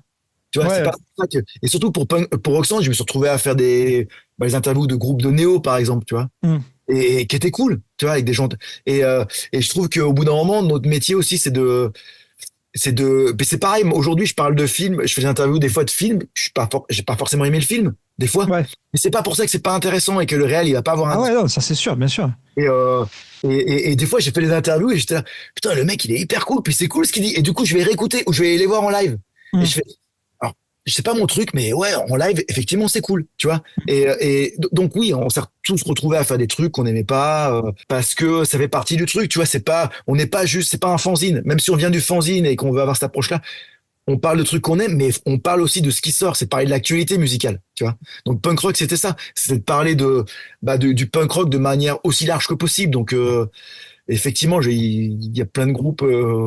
On était là. Bon, qui va le faire? C'est pas moi. Bon, bref, voilà. Bah après, les interviews, c'est différent parce que tu poses des questions, mais Bien sûr. tu peux poser des questions à un mec il a sorti un nouvel album, ça t'a pas trop plu, tu peux quand même poser des questions. Mais par contre, ce qui est plus difficile, c'est quand tu fais des chroniques ou des critiques. C'est plus compliqué, j'avoue. Mais ce qu'on faisait, alors dans punk rock, on avait tous des pseudos. Tu vois, moi j'avais Ah donc en fait pour le truc alterno et du coup alors il y avait moi, il y avait Olivier, mais il y en avait des pseudos et du coup on se mettait dans la tête de mecs qui aimaient bien. J'adore le ska punk, donc tu me dis alors ça tu vois c'est un truc que je vais pas écouter chez moi, mais je trouve ça super bien foutu. Tu vois, il y a des trucs je faisais non mais c'est super efficace, je trouve ça hyper catchy, tu vois. Mm. voilà. Et c'est vrai que dans le punk rock, on faisait rarement des mauvaises critiques. Peut-être Ouais. dans les groupes ricains, parce qu'on pouvait plus se permettre de dire, je sais pas, le nouveau Lagwagon, on n'aime pas, ou trucs comme ça. Et on voulait pas casser les trucs français, tu vois. Hmm. Parce Ouais, que, je vois. parce qu'on on sait comment les mecs, ils étaient impliqués dans un projet, parce qu'on a tous fait des labels, des fanzines ou des trucs. Hmm. Et qui on est nous pour casser le boulot d'un mec qui a mis 2 ans, qui a mis toute sa thune, tu vois. Donc on préférait sortir les qualités ou alors dire juste que c'est sorti, tu vois, sans Oui. faire un Ouais. différent, sans dire putain mais c'est le scud de ta vie mec. Mais tu vois et finalement saluer l'effort parce que l'effort on le connaît parce que Hmm. nous même s'il y a des gens qui avaient cette vision de nous un peu truc parisien tout ça, bah non on était dans cette scène là en fait. Donc Ouais, bien sûr. Hein. et on a tous fait des projets qui ont été descendus par d'autres ou, tu vois, ou été dans des groupes on nous a vomi dessus, tu vois. Et Hmm. on a tous fait ça. Donc, tout ça pour encourager et surtout pour la scène Ouais. française. On, on- Punk Rock, c'était pas un magazine de critique. On n'était pas un magazine de critique, tu vois. Hmm. On voulait parler de punk rock. J'ai un rapport à la critique. Tu vois, par exemple, tu peux pas critiquer euh, un album de musique et un film de la même manière parce que quand tu vas dire du mal d'un album de musique, tu vas parler à 4 personnes en fait, aux membres du Oui. groupe. Quand tu vas critiquer un film, il y a des centaines, des fois des milliers de personnes qui travaillent dessus, donc c'est plus diffus, tu vois ce que je veux dire. Alors que là, c'est beaucoup plus personnel. La musique, du coup, je pense que tu peux dire du mal, tu peux essayer de donner ton point de vue Sûr. en essayant aussi d'être objectif, tu vois. Mais tu peux très bien le faire sans être insultant, sans être, tu vois ce que je veux dire. Tout à fait. Et puis, mais je suis complètement d'accord avec toi. Et puis, tout dépend ce que tu veux. Tu vois, punk rock, c'était pas un magazine d'opinion. Tu vois, Oui, nous, on était là oui. pour promouvoir une culture qu'on Mm. aimait, dont personne parlait, et donner envie aux gens d'écouter des groupes. C'était ça le Donc, truc. Tu et vois, voilà, et là où avant, je moi, veux. je bossais pour le magazine Rage dans les années 90, et les critiques étaient plus comme ça, plus critiques. Il y avait un côté où on voulait dire ce qu'on en pensait. Tu vois, donc il y avait un côté, c'était important d'être honnête avec nous-mêmes. Ouais. Et Mais du coup, je trouve ça pertinent que quand vous critiquez par exemple un album de ska punk, vous vous mettez dans la peau de quelqu'un qui aimait le ska punk. En disant, bon, alors si tu aimes le ska punk, tu vas peut-être penser ça de l'album, tu vois. ouais, mais tu vois, c'est ça, voilà, parce que je peux juger des qualités comme d'un film. Je veux dire, ok, C'est bah, ça, ouais. bon, bah, ça m'a pas, c'est pas le film de l'année pour moi, mais je peux reconnaître, c'est hyper divertissant, c'est bien Mm. branlé, enfin, tu vois, où je peux reconnaître le, et mais oui, et sur punk rock, aussi, on essayait moi, je sais qu'il y a des gens qui m'ont dit ça, alors. Autant sur Rage que sur Roxanne ou Punk Rock où ils disaient ah bah tiens je voyais que c'était toi qui faisais la critique donc je me disais ah bah j'ai peut-être aimé parce que t'avais défendu tel ou tel groupe Bien j'ai sûr. l'impression que je connais tes goûts. Ouais, Et du coup, je me dis, ah, tiens, tu t'identifies, pardon, aux critiques, ouais. et moi, c'est ce que je faisais avec les magazines de hard rock que je lisais. Tu vois, je savais Mhm. que tel ou tel journaliste, j'ai l'impression qu'il avait mes goûts. Ou quand je lisais Mad Movies à l'époque, ou Starfix, Ouais. magazine de ciné pareil. Je disais, ah bah tiens, c'est lui, il a aimé alors qu'il a adoré Terminator et Reanimator et tous les films en or. Euh, X-Tro, ça va me plaire. Tu vois, X-Tro, le prêtage, ça va me plaire. Non mais, tu vois, il y avait, c'est Ouais, vrai bien sûr. Ouais. que nous, on se rendait pas compte de ça, mais c'est avec le recul, quand tu me disais que maintenant on me parle de punk rock, et des gens me disent ça. Ah bah tiens, du coup, c'était toi, ou c'était Franck, ou c'était Thomas VDB, enfin, Vandenberg, du coup, Mm. ou d'autres, ou Tad, tu vois, je sais que Tad, il aime le garage et les trucs australiens, bah voilà, je lui faisais confiance. Mm. Donc, voilà, oui, oui, tu vois, on essaie pas de détruire pour détruire, en fait. Mais après, moi, j'essaye d'écouter un peu différents magazines, tu vois. Par exemple, je suis Capture Mag, Ouais, par exemple. J'écoute aussi le podcast de François Bégodeau sur le cinéma. Je sais qu'ils ont deux visions totalement opposées du cinéma. ouais, ouais. Mais c'est toujours cool d'avoir plusieurs points de vue, plusieurs Et bien façons, sûr. plusieurs approches. Mais là, à ce moment-là, tu es dans le point de vue personnel. C'est vrai que nous, on a toujours l'impression qu'on présentait un magazine. Mm. Que c'était pas Franck Prejnik présente, Olivier Portenoy présent. Enfin, tu vois ce que je veux dire? Bien sûr, ouais, ouais. On se rendait même pas compte que ça avait aucune importance, nos noms. Enfin, tu vois, c'est des années plus tard que les gens se disent, ah, mais t'es machin, Ouais. t'écrivais, tu vois.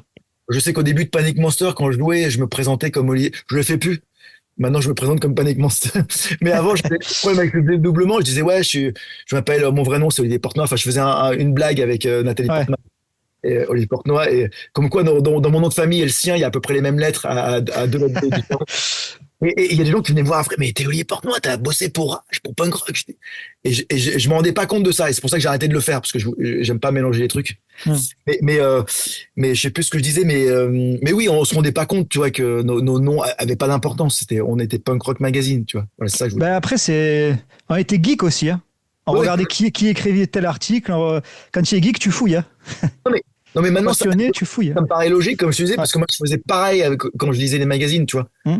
Quand, à l'époque où je lisais Mad Movies de A à Z ou Hard Rock Magazine, et en fait, je connaissais tous les groupes et tous les films, Hmm. mais je m'avais écouté 10%, 5%, parce que il n'y avait pas Internet, je pouvais pas acheter les disques, donc j'avais soit en cassette que mes potes, j'avais pu Hmm. pirater chez eux, ou ceux que j'achetais, donc, mais je connaissais tous les noms des groupes, et les musiciens.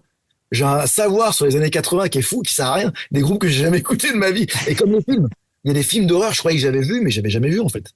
Ouais. Mais parce que j'ai les images en tête, j'ai lu les interviews des réals, je les connais tous. Ben ça, je l'ai perdu, tu vois. Il y a une Euh, période de ma vie où je le faisais beaucoup.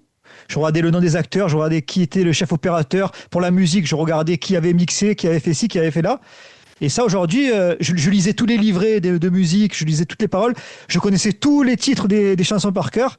Et ça, ça. maintenant, même si j'adore l'album, je ne saurais pas te dire le nom du bassiste, le nom de la cinquième piste, je le fais moins. Mais je suis comme toi. Alors qu'avant, bah, pareil. Et c'est pareil, je connaissais les noms des morceaux, des albums. Enfin, maintenant, je suis complètement. La 4 elle est bien, ouais. Ouais, génial la 6. Ouais, c'est comme ça. Bon, on arrive tout doucement vers la fin. Avant de terminer, est-ce que tu as des anecdotes à raconter de ces années-là punk rock mag qui te viennent à l'esprit ou... Plus que les anecdotes, j'ai des souvenirs de ouf, tu vois, en tête. Bah, je sais pas, rien que d'avoir fait, qu'on ait fait 3 couves des Hanco, même si c'est mes potes hein, du Ouais. fond du cœur, mais d'aller chez ses yeux à Serrières, chez leur maman, et qu'on fasse une couverture où on refait avec un gâteau la pochette des Damned pour une pochette de punk rock où du coup ils se mettent la tête dans un gâteau. Ça Mm. reste des super souvenirs. Où on a fait pareil une séance photo où ils se refoutent à poil 10 ans après votre famille. Mm. Je sais c'était peut-être moins de 10 ans. Non, peut-être. Enfin bon, voilà, un truc comme ça. Et du coup, maintenant, il y a un peu plus de tatou, un peu plus de carreux, un peu plus de. C'était mortel. Ou alors, il y avait des voyages de presse, d'aller Ah oui, oui, si, j'ai dit l'histoire quand même. D'aller à Motor City, dans le studio de de Brett Gurwitz, d'aller chez Epitaph et d'aller en studio avec Brett Gurwitz et Greg Graffin Mm. pour parler du nouvel album de Bad Religion quand ils sont reformés avec Brett Gurwitz. C'est quand même absolument génial. Ah, comment Euh, il s'appelle cet album déjà? euh, euh, Merde, Ah, c'était au début des années 2000. The Process of Belief, un truc comme ça, non? oui, c'est ça, Process of Ouais, Belief. ouais. Je m'excuse auprès de mon ami Fabien Rivenet qui écrivait dans Punk Rock et qui est un fan inconditionnel de Bad Religion. Il regarde ça. Je m'excuse de pas me casser. Mais tu vois, il y avait des moments géniaux. Moi, je me souviens, ouais, c'est des anecdotes. Hein. Je suis allé aux toilettes chez Epitaph. J'ai dit, putain, mais là, je suis en train de pisser où il y a Pat Mike qui est venu, Tim Armstrong. Enfin, tous les mecs que j'aimais, tu vois. Et tu Ouais. penses des trucs comme ça. Et tu vois, et à l'époque, voilà, c'est d'aller à Los Angeles chez les mecs ou de les croiser. Je suis allé pour faire une coupe sur A de Drive-In. Ouais. Quand Machine Ship Comment sort, on m'envoie à El Paso au Texas où il vivait. Et c'est mortel parce que bah, déjà, on est là-bas, on fait la photo dans la rue, on fait l'interview dans leur local de répète.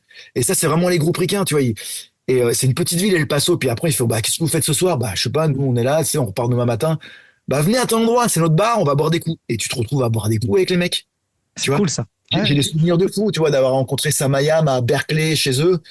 Et je vais dans un bar avec Sergi, le guitariste et le chanteur.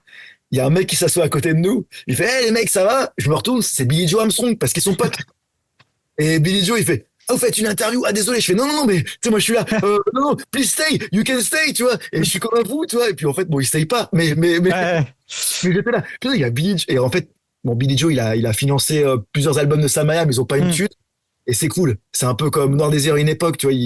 Ils donnent des sous à leurs potes ou ils disent, bah, viens Mm. dans mon studio là, prends mon studio. Et je trouve ça cool. Et qu'est-ce que j'ai autre? Non, mais j'ai des tonnes si je réfléchis, mais rien que d'avoir fait les interviews tu vois, d'avoir fait Tom Gabel plusieurs fois avant qu'il soit Laura Jane Grace, parce que Mm. il était Tom Gabel à l'époque de punk rock. Ouais. Et rien que d'avoir fait une interview avec lui, enfin, moi j'étais tellement fan de Against Me toujours, et que Mm. dedans, il dit, bah voilà, cet album-là, si personne veut le sortir, on a les droits, n'importe quel label nous contacte, on peut le sortir avec des labels indés. Et ce qui s'était passé, du coup, mon copain Adrien Marchand, qui a fait la basse dans Maladroit, Mm. qui joue Mark Ellos, il bossait pour le label Fargo, ils ont vu cette interview, ils ont contacté Against Me ou le management, et l'album est sorti en France via Fargo, via un label français, tu vois. Et Against Me, Génial. ils ont joué, tout ça. Enfin, toi, il y a plein d'histoires qui sont folles. C'est cool Euh, ça, ouais. et puis après, bah ouais, le fait de, tu vois, de boire un coup avec Joe Strummer, de faire une interview de Joe Strummer à Paris pour punk. Mm. Enfin, en fait, c'est un peu rencontrer aussi toutes ces idoles. De faire les Burning, tu vois, de faire les Burning en couve, enfin, c'est Est-ce quand que même c'est génial. est-ce que c'est pas frustrant, justement, de te dire, putain, là, j'ai que 15 minutes? Alors non, parce que Est-ce qu'il y a des fois où tu te dis pas, putain, je serais bien resté une demi-heure en plus pour discuter avec bien lui? sûr, mais alors à cette époque-là, 15 minutes, c'est dans le cinéma. Et encore, quand t'as Ouais, 15 minutes dans le cinéma, tu peux rire un livre. Il y a des fois, c'est 6 minutes. Tu fais, d'accord, ok. t'as 5 minutes, quoi. Tu vois, t'as Keanu Reeves, Ouais. quand t'as 15 minutes, t'as l'impression que tu passes une journée avec eux, quoi. Hmm. Alors là, non, non, non. Et surtout dans le punk rock, tu vois, il y avait, j'ai fait plein de fois anti-flag à Paris, c'était extrêmement cool. On nous disait, enfin, on disait bon, t'as 20 minutes, 25 minutes, mais ça pouvait durer 40 minutes. Les mecs étaient cool. Enfin, tu vois, s'ils Hmm. ont pas leur balance ou leur truc après, il y avait des vraies conversations. Ou alors, Ouais, on faisait des phoneurs, c'est des interviews au téléphone, il n'y avait pas de Zoom, ce qui est dommage. Parce que maintenant, on peut voir les gens, tu vois. bien sûr. Ouais, Là, c'était au téléphone, t'étais comme ça au téléphone, t'essayais d'enregistrer en même temps avec ton magnéto. C'était vraiment la galère. ouais, ça Des m'étonne fois, pas. ça t'appelait sur leur téléphone, tu vois, ils étaient chez eux, appelle-moi à tel moment. Donc, non, non, il y avait pas de problème de timing. Tous les groupes, aussi gros soient-ils, ils étaient. Puis c'est pareil, aussi gros soient-ils, ça reste des groupes de punk rock, tu vois ce que je veux dire? Tim Armstrong, on te dit tant, mais s'ils se sont bien dans le truc, il va parler. C'est pas, enfin, je sais pas comment, et je veux pas dire du mal de Billie Eilish parce que j'aime bien, mais c'est pas Madonna, enfin, je sais pas comment ça se passe avec ces artistes-là, tu vois, qui sont hyper Ouais. gros, là, tout est chronométré, ou Calculer. mec, il voyait que tu parlais le même langage. Enfin, tu vois, tu rencontres Chuck Ragan, bah, il a tant de temps. Bah, en fait, non, bah, tu parles plus longtemps. Hmm. Tu vois, parce que le mec, il est content de te parler. Et Chuck Ragan, c'est pas Bruce Springsteen. C'est Bruce Hmm. Springsteen pour moi, dans mon cœur, dans ma vie. Hmm. Tu vois, au-delà. Mais c'est pas, s'il fait pas le Stade de France, tu vois. Ouais, non, mais je comprends, hein, je comprends. Tu vois, donc en fait, ça restait toujours très abordable. Hmm. Et pour diverger un peu, même ce Roxanne, tu vois, je me retrouvais, les mecs étaient cool, tu vois, on se retrouvait à Los Angeles. Moi, j'étais fan de System of a Down à l'époque. Bah, je me retrouve chez le bassiste. Bah, le bassiste, il te parle pendant des heures. Tu vois, il te montre sa collection de jouets. Hmm. C'est génial. J'ai fait plein d'interviews de Serge Tankian de System of a Down, mais il était toujours hyper cool. Ou des groupes comme Biffy Clyro, enfin, tu vois, qui te reconnaissent une fois sur l'autre. Ou il y a tellement d'exemples. Il y a des groupes toujours qui sont moins cool, hein, qui ont un peu rien à branler. Ouais. Mais dans mon souvenir, je garde plutôt. Il y a forcément les interviews qui étaient pourries, mais, Ouais.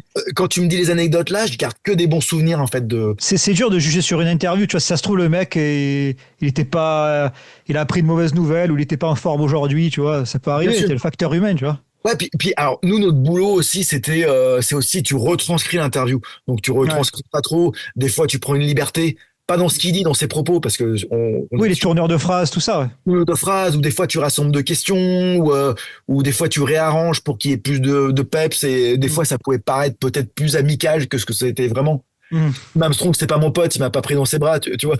Oui, bien sûr, ouais, je me doute. À la fin, on a l'impression qu'on se parlait à corps ouvert, quoi. J'étais son pote, Ouais. quoi. Tu vois, j'ai fait Lemmy de Motorhead pour punk rock, c'était quand même fou. Hmm. Tu veux faire Lemmy de Motorhead pour punk rock? Je dis, mais ouais, ça a quand même du sens, parce que Lemmy, il était pote avec Sid Vicious, il vient de cette scène, tu vois. Motorhead, c'est Ouais. un groupe de rock'n'roll, mais il y a quand même une fougue qui est punk rock, tu vois. Et puis c'est Lemmy, je m'en fous. Là aussi, on dit, putain, mais non, mais je le fais, mais bien sûr, tu vois, je le fais. J'aurais fait Bruce Springsteen pour punk rock si j'avais pu parler à Bruce Ouais. Springsteen, tu vois. Parce que je trouve qu'il y aurait eu, enfin, la musique est pas punk rock, mais il a eu un côté militant, tu vois, qui a un Ouais, bien sûr. bien anti-flag que Frank Turner, que tout le monde, quoi. Hmm. Et donc, je vais faire Lemmy le matin, et on m'a dit, ouais, Lemmy, des fois, il est pas pratique, il est pas commode, mais j'avais vu le documentaire sur Lemmy où il Ouais. parle de ses bottes et il dit que ses bottes et ce Space elles sont faites par un Français à Los Angeles. Et du coup, Lemmy, il est un peu comme ça. Ouais, mais merde, you're drinking. Je dis, ouais, comme toi, Lemmy, j'ai un whisky coca, je peux dire, c'est le matin. J'étais là, oh merde, c'était pas prévu. Et à un moment, tu vois, il est un peu, ouais, et puis je lui parle, et tes bottes, Lemmy, du coup, c'est un Français qui, et là, il monte ses bottes et l'interview, elle change. Et le mec, il dit, hyper cool, il est trop content. Mais ouais, c'est un Français, c'est machin truc, ça s'appelle comme ça, tu vois. Et voilà, et c'était mortel. Et ça, c'est une anecdote aussi, parce que avant Internet, Ouais. euh, il y a Samuel Guiran qui a fait un très bon, ah ouais, tiens, qui a fait un très bon livre, si vous voulez tout savoir sur punk rock, sur Franck Hmm. Fréjny, qui est extrêmement bien, où Franck, il raconte tout, autant ses années fanzine, violence, Vas-y, remonte encore, remonte encore. C'est Advient, Adyen Kopura, ok. écrit par Samuel Guiran, donc Nasty Samy, il fait une collection de livres comme ça d'interviews, Sam, qui sont très très bien. Et moi, je connais beaucoup de choses sur Franck. J'ai trouvé ça passionnant.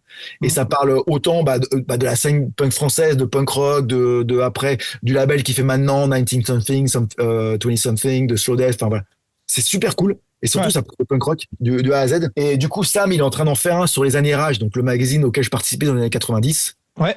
J'étais tout minot. Et en fait, en relisant quelques Rage pour l'interview, je me suis rendu compte, on faisait les interviews, on parlait de groupes, de labels, de producteurs. T'avais aucun moyen de vérifier, en fait. Hein. Ouais. T'avais juste une vidéo, et surtout pour les groupes de punk et de hardcore, tout ça, parce que c'était des petits labels. Donc, en Mm. fait, il y a énormément de fautes, d'infos, des fois. Tu vois, des trucs qu'on prenait, mais Qui passait, ouais.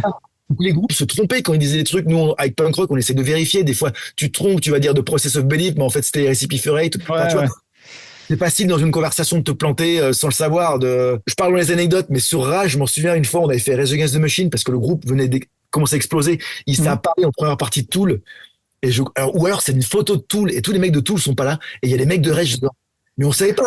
Tu fais la photo et dedans, t'as la photo qui est dedans. Elle doit être unique au monde et t'as Tool ou Rage, je sais plus dans quel sens. Ouais. C'était pas les Ils sont mecs. mélangés. Je pense qu'ils faisaient des trucs comme ça, les mecs à l'époque. Et je trouve ça assez génial.